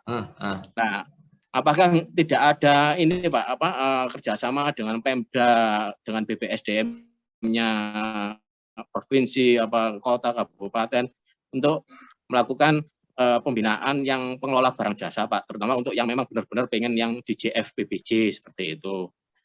Terus kemudian ini Pak, apakah ada syarat tertentu Pak untuk pejabat pengadaan dan BPK harus menguasai levelnya level berapa seperti itu Pak, ada penjenjangan seperti itu. Terus ini Pak, keterkaitan dengan aturan yang satu-satu dulu Pak, saya takut lupa tadi Pak. Jadi lupa itu. Oh siapa Pak? Ya. Tadi yang pertama apa Pak? Saya lupa jadi Bapak. Apakah tidak ada kerjasama dengan BPSDM? Oke, kerjasama. Saya jawab dulu Pak. Ya. Baik. Gitu, Pak. Tadi saya sudah jelaskan bahwa LKPP bekerjasama dengan LPPBJ, ya kan Pak? LPPBJ itu ada swasta dan pemerintah, ya kan? Nah, kalau BPSDM Jatim sudah Pak, sudah menjadi LPPBJ kan gitu ya Pak ya. Nah, otomatis di situ kalau dia sudah jadi A, akreditasi A, bisa bekerja sama untuk menyelenggarakan yang kompetensi tadi Pak ya, selain level 1. Kalau masih B, masih level 1 gitu ya Pak ya, seperti itu. Jadi kayak kemarin kami melakukan di Semarang Pak ya, di BPSDM Jawa Tengah gitu ya, di Jawa Tengah itu sudah melakukan uji kompetensi. Jadi dari beberapa kabupaten kota dikumpulkan di situ jadi satu. Karena kalau sedikit-sedikit misalkan di Sidoarjo sedikit gitu ya, di kabupaten lain sedikit kan bisa digabungkan di BPSDM provinsi Pak. Jadi lebih banyak dilakukan uji kompetensinya. Nah, PR-nya adalah kalau nanti Bapak infokan ke teman-teman yang Jafung, portofolio dulu Pak, ikut uji kompetensi, sayang kalau nggak lulus gitu loh. Maksud saya ya kami pun ya jadi asesor ataupun di LKPP, dalam memposisikan di LKPP itu juga sebenarnya menyayangkan gitu Pak. Ini nggak lulus kenapa gitu ya Pak ya. Jangan sampai belum siap udah ikut uji kompetensi, siapin dulu portofolionya. Siapin dulu perlengkapan untuk ikut uji kompetensinya. Gitu Pak. Jadi harapannya ketika ikut uji kompetensi langsung lulus gitu. Nggak ngulang-ngulang lagi. Kalau ngulang beban kami juga sebenarnya Pak. Jadi tugas kami lagi kan yang ngulang berapaan. Karena satu saja jenis kompetensi atau indikator kompetensi tidak dikatakan belum kompeten, jadi mengulang Pak, begitu. Itu yang pertama ya Pak, jadi sudah ada kerjasama Pak. Jadi ini PR kita juga memperbanyak jumlah mungkin fasilitator ataupun asesor di BPSDM provinsi minimal gitu ya Pak. Seperti itu Pak sebenarnya. Yang pertama. Yang kedua gimana Pak? Yang kedua itu apakah ada syarat tertentu Pak untuk pejabat pengadaan atau PPK Pak? Oke, level-levelnya itu level berapa ya, yang harus yang pertama kalau di daerah Pak untuk pejabat pengadaan dan pokja pemilihan harus fungsional. Ya Pak. Jadi menjadi pejabat pengadaan dan pokja pemilihan harus fungsional Pak. Kecuali PPK. Kalau PPK tidak harus pejabat fungsional.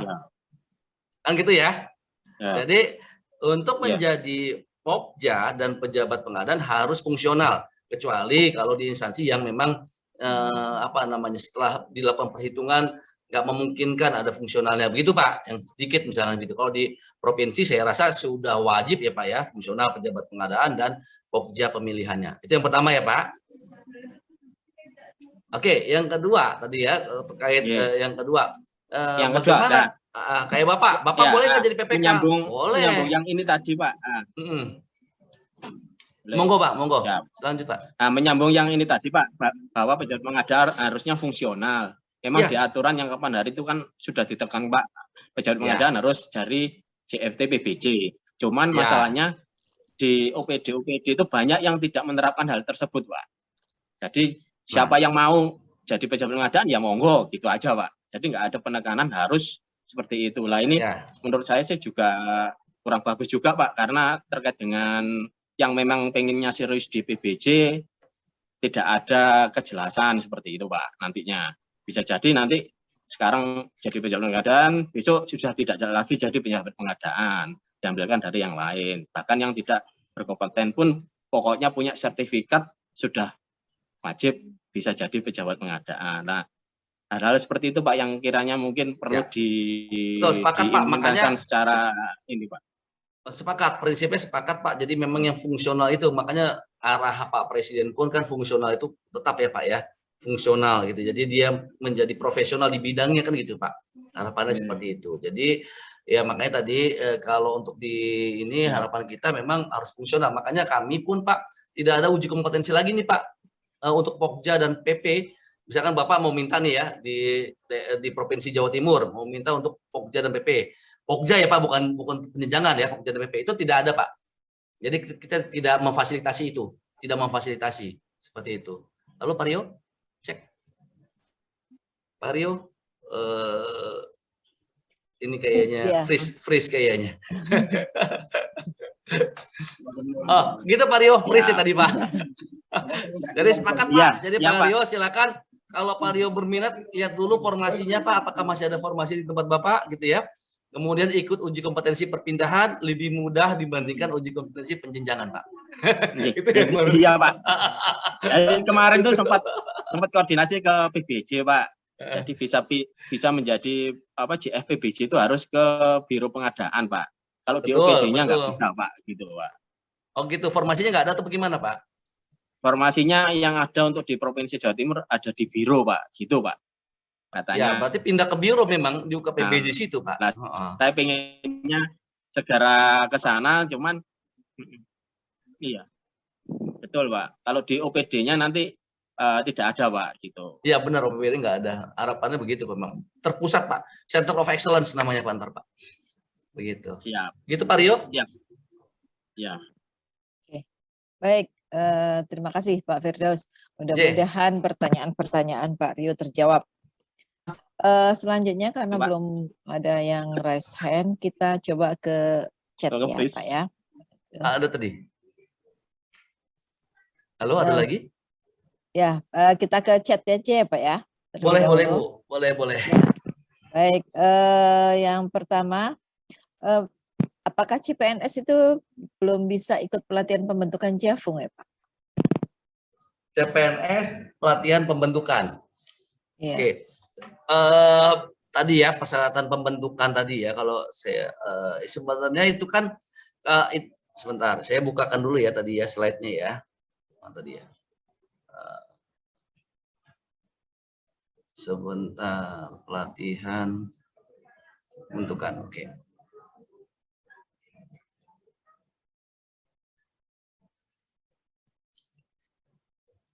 Di sini kan?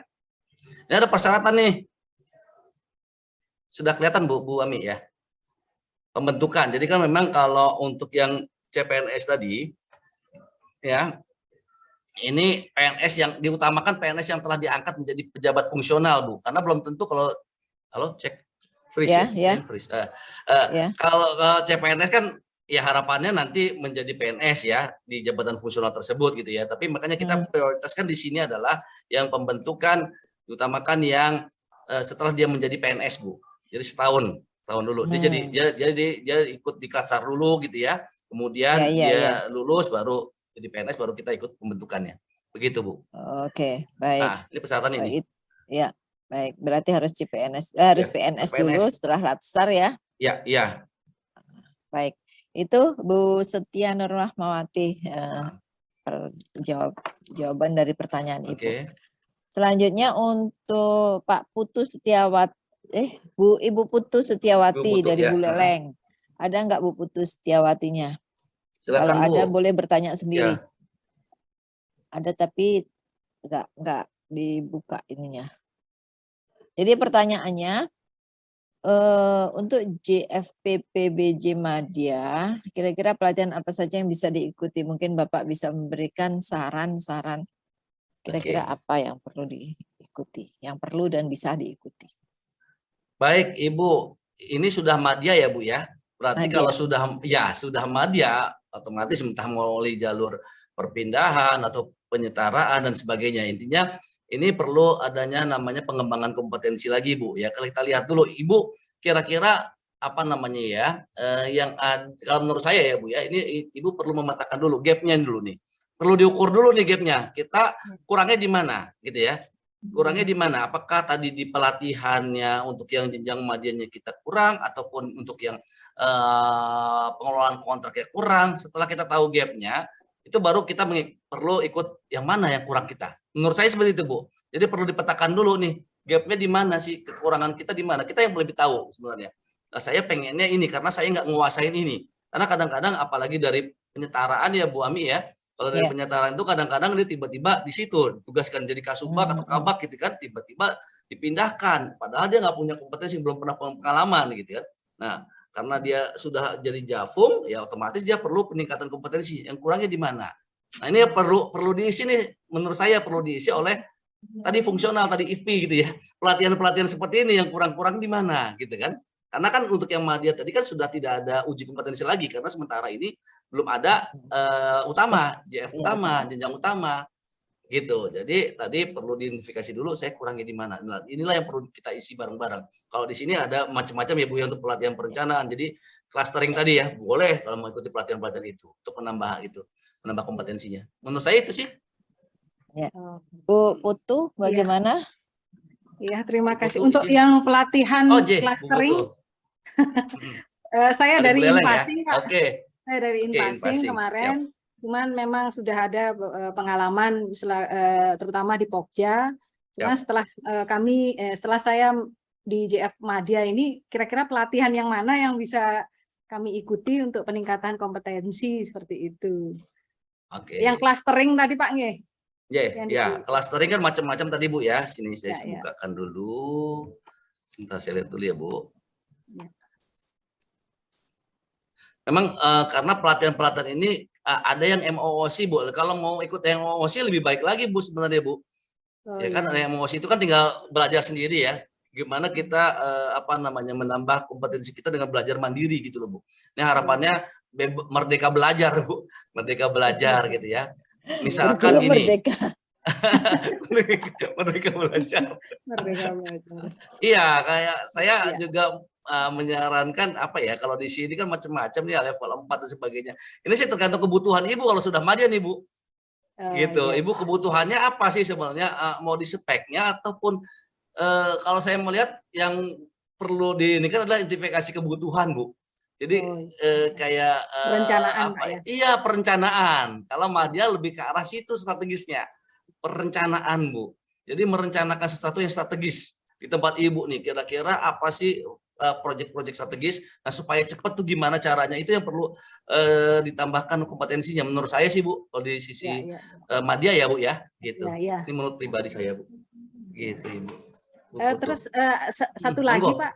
Enggak, silakan. Terkait kalau ada apa namanya memperoleh apa ya yang CCMS kemudian siap. Itu apakah wajib atau seperti apa Pak? Karena kan seperti CPSP nih ke spesialis padahal kami di sini sudah ahli Madya. Apakah itu perlu lagi atau seperti apa itu Pak? Bu, namanya pengembangan kompetensi silahkan saja Bu untuk menambah ilmu, menambah pengetahuan silahkan. Tapi itu tidak diwajibkan ya Bu ya. Ya, sertifikat-sertifikat itu tetap harus uji kompetensi walaupun sudah punya tadi CCMS dan sebagainya. Ketika dia mau naik jenjang kita lihat lagi ya kan kemampuannya. Harusnya sih ketika dia sudah punya CCMS segala macam ya untuk kontrak nggak ada masalah kan gitu ya Bu ya. Ya, gitu. Jadi itu ibaratnya silakan Bu kalau memang butuh pilihan. Tidak kalau kita tidak ada kewajiban itu Bu untuk itu ya Bu. Yang wajib tadi untuk naik jenjang kalau kebutuhan Ibu sudah Madya silakan saja untuk menambah kompetensi Ibu gitu ya atau menambah CV Ibu nih. Ibu punya sertifikat apa saja silahkan kan gitu ya Bu ya. Itu kan boleh aja gitu. Jadi otomatis sebenarnya gini Bu, ketika kita mau di ujian, Ibu belajar nggak? Pasti belajar. Ya kan? Atau kita mau kita kurang apa? Kita akan belajar, kita penambah pengetahuan. Bisa dari emosi misalkan yang nggak berbayar dan sebagainya itu kan otomatis Ibu situ silahkan. Nah, Ibu sudah punya akun belum Bu? Udah ya harusnya ya karena di BPSDM sudah Pak. Sudah ya, PPSDM LKPP sudah punya kan? Karena ikut inpassing harusnya punya. Nah, itu coba dilihat situ Bu, ada pelatihan-pelatihan silakan daftar aja Bu kalau memang terbuka umum gitu loh Bu. MOOC terutama Bu, yang MOOC tadi. Silakan. Gitu Bu Putri ya, menurut saya seperti itu J Bu. Tingkatkan terus Bu, kalau bisa Ibu jadi fasilitator juga Bu, lama-lama Bu. Gitu, tingkatin terus gitu loh. Iya, karena sudah banyak Bu dari teman-teman di Bali juga sudah ada ya, dari mana tuh ya, asesor juga kalau nggak salah. Udah ada yang jadi asesor juga Bu di sini. Berarti fasilitator dasar dulu Pak ya, kalau harus level 1 gitu ya. Tadi Bu nilainya harus 230 kalau zaman dulu tuh sekitar 85%. 230 kalau yang dasar saya dari inpassing nih ke mananya Pak? Ikut ujian lagi, ujian untuk menjadi fasilitator. Nanti kalau kita buka gitu loh Bu. Seperti itu. Iya Pak, itu semoga Bu, bisa ikut. Iya Bu, terus tingkatkan aja Bu kompetensi Bu. Ya Bu. Oke. Terima kasih Pak. Sama-sama Ibu Putih, Bu Putu. Ya, oke, baik. Selanjutnya kita ada yang raise hand, Ibu Betty Apriliana. Silakan Ibu Betty. Halo Bu Betty. Halo, selamat sore. Sore, ya, sore Bu, silakan. Selamat sore Pak Firdaus. Ya Ibu. Mau bertanya. Silakan Ibu. Pertama terkait tadi udah disebut ya kajian, membuat kajian sebagai salah satu alternatif lah gitu buat memenuhi portofolio penjenjangan gitu kan yang buat Madya. Apakah kedepannya nanti LKPP akan kayak mengeluarkan pedoman kayak gitu Pak? Terkait kajian seperti apa, terus tata caranya seperti apa? Itu yang pertama. Terus yang kedua, untuk pelatihan-pelatihan itu kan kadang sering diminta surat rekomendasi atau surat tugas ya. Nah, surat tugas tersebut bisa nggak dari atasan langsung kita JF, kayak kepala UKPBJ gitu? Apakah tetap harus dari BKSDM? Sebab kita sering pengen ikut pelatihan kayak gitu tuh terpentok di surat rekomendasi itu, karena birokrasi kalau ke lintas instansi itu kan pasti lama ya Pak ya. Sedangkan kadang kuotanya tuh terbatas, jadi cepet-cepetan gitu. Seringnya tertolak terus gitu kalau ikut pelatihan gitu. Ya baik.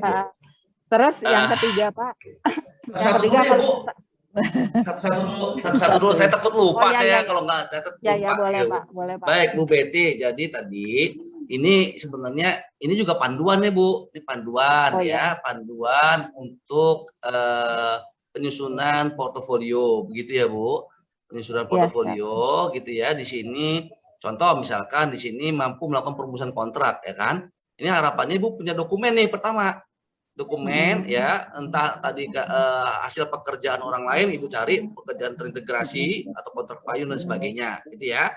Nah, dokumen itu berisi apa? Ibu harus tahu prosesnya nih Bu, langkah-langkahnya nih perumusan kontrak ya. Bagaimana menjelaskan para pihak yang terlibat kan, langkah-langkahnya, isinya gitu Bu, prosesnya Bu.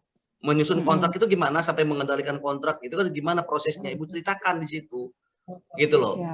Jadi ada dokumen itu isinya apa? Menjelaskan para pihak yang terlibat dalam menyusun dokumen tersebut gitu ya Bu ya, atau mengendalikan kontrak tersebut. Kemudian data yang digunakan apa ketika merumuskan dokumen kontrak, misalkan begitu. Untuk pekerjaan yang ini ya Bu ya, pekerjaan terintegrasi seperti itu. Kemudian langkah-langkahnya gimana gitu. Ya, mulai dari persiapan sampai penandatanganan kontrak. Kemudian di sini menjelaskan latar belakang, kemudian menjelaskan bagaimana rumusan kontraknya. Nah, begitu juga yang pengendalian. Bagaimana proses pengendaliannya Bu? Begitu Bu sebenarnya. Jadi intinya di dalam dokumen tersebut menjelaskan 5W1H-nya Bu. What, where, how, when, who gitu Ibu. How-nya terutama kan prosesnya. Dalam pelatihan pun akan diajarkan itu 5W1H-nya. Gitu. Dalam ujian asesor juga akan menanyakan 5W1H-nya. Gitu. Itu Bu, intinya seperti itu. Yang pertama ya. Yang kedua apa Bu? Yang kedua tadi terkait yang surat rekomendasi atau surat tugas tadi Pak, apakah bisa diganti dari atasan langsung kepala UKPBJ kita atau tetap harus dari BKSDM gitu? Kalau dalam persyaratannya apa, saya belum tahu persis Bu, persyaratan di unit kepegawaian Pak, dimintanya rekomendasi. Iya. Oke, ini jadi masukan juga ya Bu buat kami ya Bu ya. Sementara kita ikutin dulu dalam surat tugasnya harus seperti apa. Nah, sebenarnya tujuannya nih Bu, kenapa harus unit kepegawaian? Ini kita lihat dulu dari tujuannya Bu ya. Supaya tadi BKPSDM atau BPSDM tahu nih Bu kira-kira tadi ya yang saya katakan tadi yang Bu Putu tadi ya. Ini kebutuhan pegawainya apa sih, pelatihan apa sih kayak gitu ya. Kalau Ibu misalkan nggak laporin ataupun surat tugasnya, kadang-kadang surat tugasnya misalkan tidak diharuskan dari BPSDM, tidak dilaporin Bu. Kita sudah mengikuti pelatihan ini, ngikutin ujian ini atau sertifikasi ini tidak dilaporkan ke BPSDM atau unit kediklatnya Bu gitu Bu. Harusnya ya memang nanti kita dalam diskusi kami ya Bu di KPP ya Bu ya. Ini tujuannya adalah supaya unit kediklatan tadi ya menjadi aware, kemudian dia tahu kira-kira misalkan Bu Peti ini sudah ikut pelatihan apa saja atau Bu Peti perlu pelatihan apa saja. Nah, harapannya begitu, dengan dia memberikan surat penugasan itu harapannya tahu gitu loh Bu. Tujuannya itu sebenarnya Bu, tujuan kami ya Bu ya. Tapi memang ada beberapa kali kalau di retro sertifikasi beberapa kami masih memperbolehkan Bu dari atasannya langsung Bu ikut uji kompetensi Bu, tapi dengan syarat menyampaikan ke BPSDM ya Bu. Apa namanya, surat tembusan gitulah Bu ya, semacam itu. Surat tembusan ya Pak ya. Jadi tahu gitu kan. Kita masih boleh, tapi nanti saya coba diskusikan Bu, kalau di Pusdikat saya lihat dulu Bu itu seperti apa. Itu belum bisa menjawab itu Bu. Gitu. Siap Pak. Pak, terkait yang tadi Pak, yang kajian tadi, menyambung kajian tadi. Pertama, kajian tersebut yang harus dibikin tuh cukup satu paket aja mewakili atau harus beberapa paket. Terus kalau buat misalnya kajian terhadap paket orang lain kan apa kita harus ada SK-nya atau gimana gitu Pak buat kelengkapan administrasinya? Ya, jadi Bu, yang dibuat dalam kajian ini satu paket Bu, tapi Ibu harus menguasai semua paket. Kalau ditanyain gitu ya, prosesnya kan bedanya di mana gitu loh. Ya kan, terintegrasi misalkan desain and build, kalau bukan desain and build gimana gitu kan, bedanya gimana. Ya kan, Ibu harus tahu dulu pengetahuan knowledge seperti itu harus tahu. Begitu Bu. Dasarnya ya Pak ya. Iya, untuk paket-paket jenis pekerjaan yang lain Bu. Misalkan Ibu buat jenis pekerjaan yang kompleks, pekerjaan konstruksi gitu ya. Mungkin ada pekerjaan konsultan yang kompleks, Ibu harus tahu gimana cara menyusun speknya atau HPS-nya. Konsepnya tahu Bu, minimal itu. Kadang-kadang kalau asesor nanya juga harus tahu gitu loh Bu. Jangan bilang ibu kan portofolio saya ini. Nah, kan yang diminta di sini kan tidak ada tulisan jenis pekerjaan konstruksi ya Bu ya. Semua jenis pekerjaan harus tahu. Begitu Bu. Nah, tapi kemudian sampelnya yang kedua, cukup satu juga nggak apa-apa ya Pak? Iya, contohnya satu aja, kita nggak mungkin banyak-banyak Bu, kasihan juga nih buatnya susah sama dia. Nggak mempersulit juga ya Bu, intinya kan gitu ya Bu. Nah, kemudian di sini yang Ibu tadi katakan ada lembar pengesahan Bu. Ya kan? Makanya di sini harus ada surat tugas Bu dari orang yang mengesahkan ini, misalkan itu siapalah. Silakan dari kepala UKPBJ kita minta gitu ya Bu ya. Ini Bu. Lembar pengesahan menyatakan bahwa nama ibu siapa telah menyusun siapa tanda tangan pejabat yang berwenang mengesahkan di tempat ibu. Kepala UKPBJ mungkin kita masih memperbolehkan nih Bu. Nih mungkin tulis di sini nih Bu. Siapa? Ya, dia juga kan kalau itu bisa ada surat tugaskan untuk melakukan kajian gitu Ibu ya. Jadi ada surat tugasnya dulu, kemudian ada yang mengesahkan. Bisa saja yang menugaskan dengan yang mengesahkan beda, boleh Bu. Misalkan yang menugaskan kepala UKPBJ gitu ya, yang mengesahkan PPK-nya karena yang punya pekerjaan ini. Boleh aja kan gitu ya Bu ya, kan ditahu. Yang penting dia yang mengesahkan itu yang tahu persis ibu sudah mampu belum untuk ikut uji kompetensi ataupun pekerjaan ini sudah benar atau belum. Tapi makanya di sini ada lembar tidak plagiat ya Bu. Makanya kita buat di sini juga harus menyisakan ini juga nih, tidak plagiat gitu Bu. Ada dokumen-dokumen yang harus disiapkan. Begitu Ibu. Ya Pak. Terima kasih Pak informasinya. Ya, sama-sama Ibu. Oke. Terima kasih Bu Betty pertanyaannya. Karena belum ada yang raise hand, maka kita tapi sudah 26, berarti tinggal 4 menit lagi Pak kita. Silakan Bu, lewat dikit nggak apa-apa Bu. Santai aja kalau sampai ya tercerahkan lah. Silakan aja. Baik, ini dari Sri Bekti, Ibu Sri Bekti ya mungkin. Kami dari bagian Berjas Kota Probolinggo punya JF PBJ tingkat pertama itu 18 orang dan sudah mengikuti penjenjangan level 2 sebanyak 3 orang, sekarang sedang OJT, dan yang menjadi kegelisahan kami adalah untuk yang 15 orang ini apakah bisa ikut seleksi di tahun depan, tahun 2023, bagaimana Pak? 15 orang. Saya harus melihat dulu nih Bu rencana tahun 2023-nya dulu karena baru disusun sekitar bulan Desember. Karena kebetulan juga saya baru nih Bu ya di Pusdiklat gitu ya. Saya belum tahu apakah di 2023 itu berapa kali pelatihan untuk tadi ya pembentukan ataupun penjenjangan level 2 pertama tadi jenjang pertama dan sebagainya gitu Bu. Jadi mohon maaf belum bisa menjawab ya tadi 15 orang ini gimana gitu seperti itu. Itu Bu ini. Tapi gini Bu, ya, Bu Bekti ya, mohon disiapkan juga begini Bu. Ini kan persiapan juga nih ketika nanti ikut OJT ataupun ikut pelatihan, itu kan harus menyiapkan portofolio gitu ya ataupun tempat OJT-nya. Itu disiapkan dulu aja dokumen-dokumennya Bu supaya tadi 15 orang tadi tidak kesulitan karena pengalaman saya ketika menjadi coach, itu peserta kesulitan mendapatkan dokumen untuk dijadikan OJT, untuk dikaji lah ibaratnya, tapi di bawah bimbingan fasilitator ataupun coach-nya. Jadi harapan saya sambil menunggu tadi itu dicarikan paket-paket pekerjaannya sesuai dengan standar kompetensinya seperti itu. Kira-kira gimana Bu Sri Bekti? Silakan nanti kalau ada yang mau ditanyakan lagi. Yang lain? Iya, Bu Sri Bektinya sedang tidak on gitu. Sebentar Pak, Pak Firdaus, saya mungkin agak sedikit confused ya. Oke. Apa namanya untuk yang di jenjang madya tadi, untuk yang kajian tadi, itu sebenarnya untuk yang muda ke madya atau yang sudah muda ke madya? Muda ke madya. Itu kan penjenjangan tuh naik jenjang. Kalau yang sudah madya itu tadi yang kayak Bu Putu tadi, itu kan nggak perlu uji kompetensi. Nggak perlu lagi ya? Kalau ya paling dia pengembangan kompetensi aja. Makanya tadi saya katakan kira-kira gapnya saya lemahnya di mana gitu ya, apakah di perencanaan atau di mana, silakan menambah pelatihan-pelatihan untuk terbuka kan banyak sekarang pelatihan pengadaan gitu ya. Seperti itu. Itu Bu Ami mungkin. Oke, baik. Karena kebetulan sih kami di tempat kami sudah merencanakan mau mengadakan itu yang level 3 itu. Kementerian Agama ya? Ya. Berarti itu kan setara dengan level 3 itu kan kajian itu berarti? Ya, kalau dia mau naik ke jenjang muda, berarti level 3 kan ke muda ya Bu ya, dari 3B mau ke 3C kan? Itu kan langsung level 3 bukannya muda ke madya ya? Bukan. Level 3 pertama ke muda, Bu. Oh, pertama ke muda. Iya, kalau berarti, uji kompetensi penjenjangan level 3 itu dia mau menjadi muda. Oh, berarti kalau untuk dari muda ke madya level 4? Level 4, iya. Dia mau jadi madya, dia mau jadi apa? Dia mau jadi jenjang apa? Itulah dia harus punya kompetensi dulu baru duduk gitu loh, Bu. Jadi harus punya sertifikat kompetensi itu dulu baru bisa diangkat menjadi jenjang madya, begitu Bu Ami. Kalau dia belum punya sertifikat itu ya nggak bisa diangkat gitu. Walaupun formasi masih ada begitu. Baik. Oke, berarti dari muda ke madya atau jenjang muda ke madya.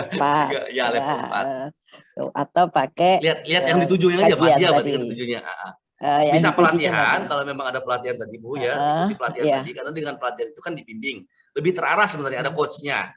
Kalau kajian tadi itu kan coachnya nggak ada lah, ibaratnya coachnya adalah mentornya tadi yang mengesahkan tadi ya, mentor saja tidak ada coachnya tadi kan gitu.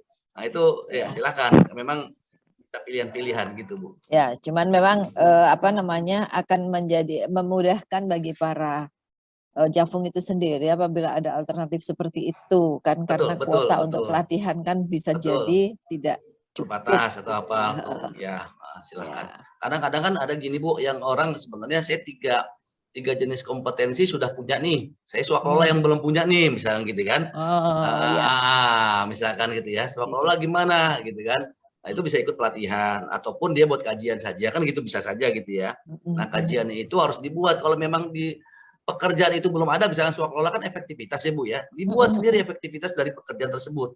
Jadi pekerjaan yang sesuai standar level 4 misalkan gitu ya, itu dibuatkan bagaimana efektivitasnya sesuai dengan karena kompetensi yang diminta, efektivitas terhadap apa misalkan kinerja pelaksananya, efektivitas terhadap efisiensi dan sebagainya. Begitu Ibu? Ya. Terus kemudian di masing-masing level itu kan ada 4 JK itu Pak ya. Ada JK perencanaan, pemilihan penyedia, pengendalian kontrak dan swaklola. Apabila kita melakukan kajian gitu ya, berarti kita melakukan kajian per JK itu. Iya, 4-4-nya semua indikator kompetensi, semua indikator kan itu jenis kompetensi ada 4. Di dalam jenis kompetensi itu ada indikator kompetensi dan semuanya itu harus terpenuhi dalam kajian tadi. Atau harus satu kajian 1 JK enggak harus begitu? Bisa satu paket untuk semuanya kalau memang memungkinkan ya Bu ya, tapi nggak mungkin sih, swaklola kan jarang beda gitu. Nah kalau memungkinkan, kalau nggak memungkinkan ya memang harus paket-paket yang berbeda. Oke, I see. Gitu, misalkan gini, kalau di madya itu kan perencanaan kompleks ya kan, tapi di pemilihan yang diminta adalah pekerjaan terintegrasi. Itu kan berarti kalau terintegrasinya tidak kompleks nggak bisa diperencanaan kan, dibuatnya begitu Bu. Iya, betul. Atau di perencanaannya kompleks tapi tidak terintegrasi kan nggak bisa di pemilihan. Jadi paket yang berbeda. Berbeda. Iya. Baik. Itu sih. Itu kayaknya untuk bikin kajian pun perlu coaching. Nah itu makanya coaching itu tadi maksud saya memperbanyak orang-orang yang mampu tadi Bu, fasilitator kah di situ membantu membuat kajian ini gitu ya. Tapi jangan jadi apa ya? Kan yang diuji kan adalah pesertanya nih. Jadi bukan dibuatin oleh orang gitu ya, orang lain gitu. Tentu ada jasa pembuatan kajian lagi. Jangan begitu. Ya pas dievaluasi kan ketahuan juga nampak. Ya itu dia Bu, makanya ketika dievaluasi walaupun dia kajiannya bagus, ditanyain nggak ngerti, ya nggak kompeten juga jadinya kan begitu ya Bu ya. Tapi harapannya sih orang itu membuat sendiri, jangan ada jasa pembuatan kajian sih. Makanya dibuat tidak plagiat dan sebagainya, dia hasil karya sendiri dibuat gitu Bu. Nah itu kan menyatakan menyatakan hasil karya sendiri gitu loh. Baik, terima kasih Pak Firdaus, sebenarnya masih panjang itu Bu Nirma satu lagi tuh. Oke, boleh. Terakhir nih, Ibu Nirmayati, yang sudah terlanjur raise hand. Ibu Nirma, halo. Assalamualaikum Bu. Boleh, waalaikumsalam. Bu Nirma apa kabar Ibu? Sehat Ibu? Ibu dulu sesi saya kan? Alhamdulillah. Ketemu sama sesinya. Iya. Kabar Ibu. Ya, silakan Bu Nirma. Ini ada sudah naik jenjang Bu? Belum? Sudah dipelantikan? Belum pelantikan. Masih nunggu sekitar 20 angka kredit lagi Pak. Oh, angka kreditnya belum. Oke, monggo. Ya. Monggo.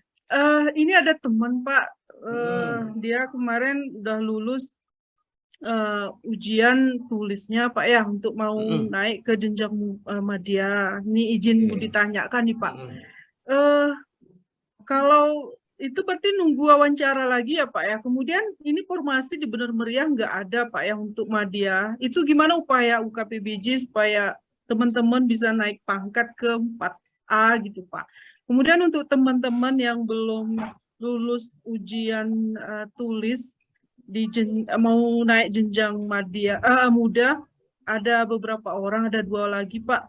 Itu kami cara daftarnya di akun mana ya Pak ya? Yang pertama nih Bu ya, kalau dia mau naik jenjang ya harus ada formasinya dulu, karena nggak mungkin ya walaupun lulus uji kompetensi kalau nggak ada formasinya nggak mungkin diangkat Bu, kan nggak bisa mau duduki di mana gitu kan. Jadi harus ada formasinya dulu yang tersedia untuk jenjang di atasnya mau dituju. Kemudian dipastikan dulu itu Bu, kalau nggak ada formasinya berarti kan nggak mungkin di tempat Ibu nih. Ya dicari tempat mana ya ada formasinya, apa di provinsi kah atau di mana, bukan di ya kan mungkin gitu ya pindah. Maksudnya formasi ini siapa yang ini itu Pak, siapa yang ya bagian kepegawaian Ibu, ada bagian kepegawaian Ortala kan bagian ya biasanya kalau itu bagian kepegawaian apa ya, berapa sih kebutuhannya sebenarnya, apakah dibutuhkan madya nggak di tempat Ibu di Bener Meriah.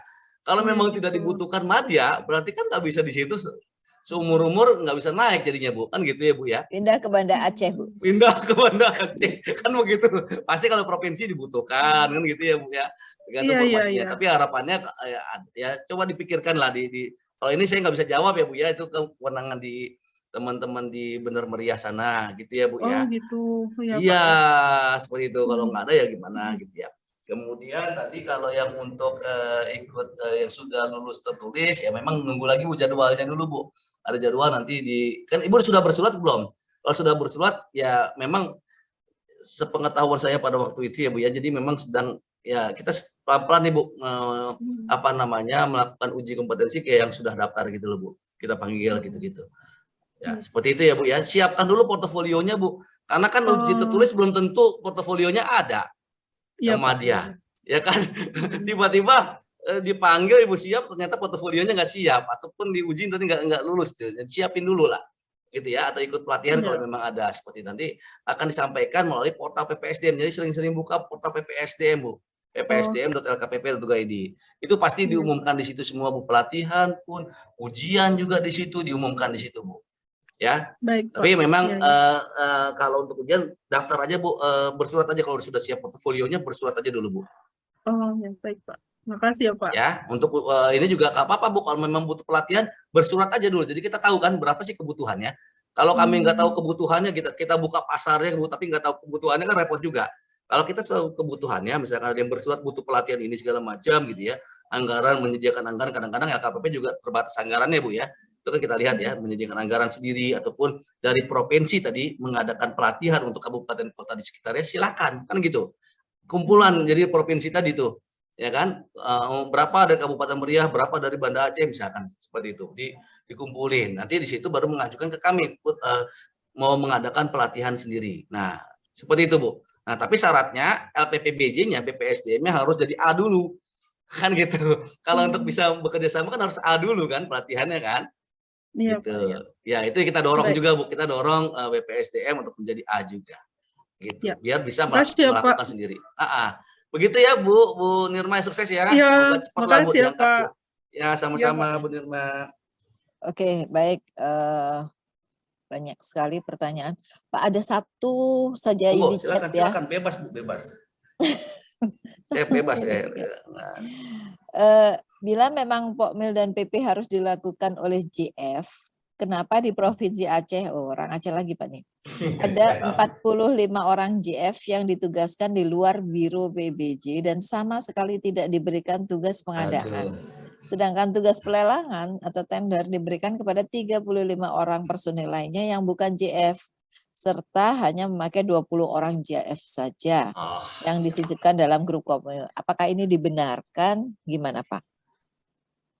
ini kembali lagi ke organisasinya ya, saya nggak berani menjawab terlalu ini ya, apa namanya mendasar. Tapi prinsipnya kan kalau ketentuan kan, ya apalagi sudah jadi Jafung ya Pak, kalau dia tidak dibina gitu ya, itu kan kapan dia bisa naik jenjangnya ya atau naik pangkatnya kan gitu. Kasihan juga selama-lamanya nggak naik pangkat kalau nggak dikasih tugas kan gitu ya. Nah ini memang kembali lagi, ini mungkin menurut saya ya silakan bisa juga bersurat ke LKPP atau kemana gitu ya, ke unsur pembina. Jadi kita tahu juga ada beberapa instansi misalkan ya yang tadi tidak ditugaskan nih Jafungnya, terutama Jafung ya, kita membina yang sudah jadi Jafung ya, sudah jadi Jafung kita bina gitu, seperti itu. Itu Pak, jawaban saya nggak berani terlalu jauh kalau seperti itu. Jadi intinya kalau memang tadi ada informasi seperti itu, silakan Pak infokan ke kami juga.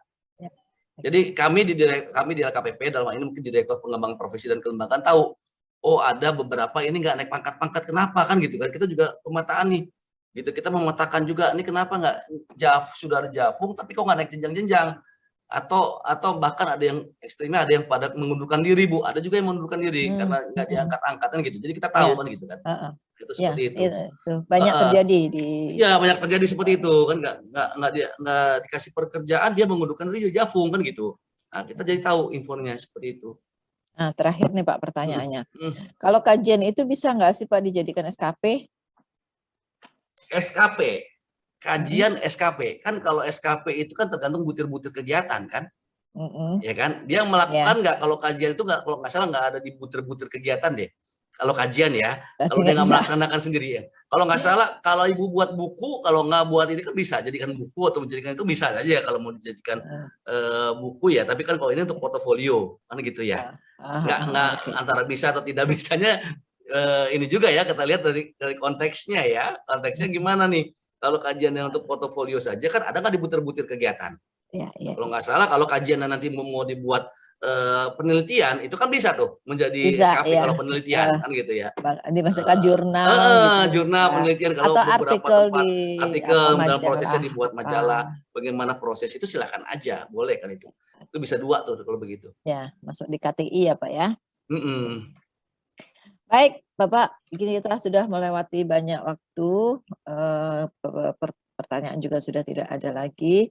Mudah-mudahan itu artinya bahwa penjelasannya sudah Bapak sampaikan, sudah bisa dipahami oleh semua peserta.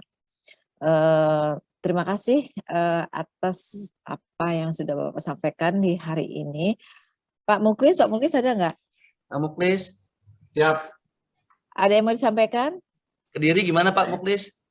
Aman, alhamdulillah. Jafungnya aman. Aman. Baik, saya mewakili Pak Muji saja sih, Bu Ami. Siap Pak Muklis ya. Menyampaikan terima kasih nih Pak Firdaus telah memberikan pencerahan, dan karena WI nih Bu Ami, yang mudah-mudahan nanti ke depannya juga bisa memberikan pencerahan terkait dengan pengadaan barang jasa ya, tidak hanya terbatas terkait dengan SDM nih saya kira. Mungkin itu ya. Terima kasih Pak Firdaus. Siap. Terima kasih. Silakan Bu Ami. Oke, baik. Untuk Pak Firdaus sendiri ingin menyampaikan closing statement barangkali, silahkan. Baik, pertama-tama terima kasih Bu Ami ya, sudah diundang untuk ya memberikan informasi gitu ya Bu ya. Mohon maaf kalau ada hal-hal yang kurang berkenan atau salah-salah ucap gitu ya Bu ya, dalam hal ini, dalam proses ini gitu ya. Nah tapi harapan saya cuma satu, teman-teman tetap semangat di bidang pengadaan, apapun itu ya risikonya atau apa segala macam gitu ya, kita buatkan sebagai suatu pengalaman yang berharga lah, seperti itu ya, guru yang berharga. Semoga sukses saja gitu Bu Ami ya. Itu yang bisa saya sampaikan. Nanti silakan kalau mau diskusi sama saya silakan gitu. Nah, saya kasih nomor boleh di sini nggak apa-apa. Saya catat ya Bu di sini ya. Tapi nanti WA dulu aja. Kadang-kadang saya nggak bisa langsung balas karena kadang-kadang lagi acara ini saya diemin dulu. Nanti kalau di WA siapa gitu ya, nanti saya balas ada apa gitu. Seperti itu. Itu sudah ada di room chat nomor HP Pak Firdaus 08211044442. Kayaknya saya belum punya deh, kok 44-nya banyak, kayaknya belum ada. Baik, terima kasih sekali lagi kepada Pak Firdaus yang sudah berkenan hadir di hari ini dan berbagi informasi. Pak Muklis, terima kasih juga. Mohon maaf apabila ada yang tidak berkenan dari saya. Mohon maaf. Wassalamualaikum warahmatullahi wabarakatuh. Waalaikumsalam warahmatullahi wabarakatuh. Mohon izin undur diri. Terima kasih Bapak Ibu.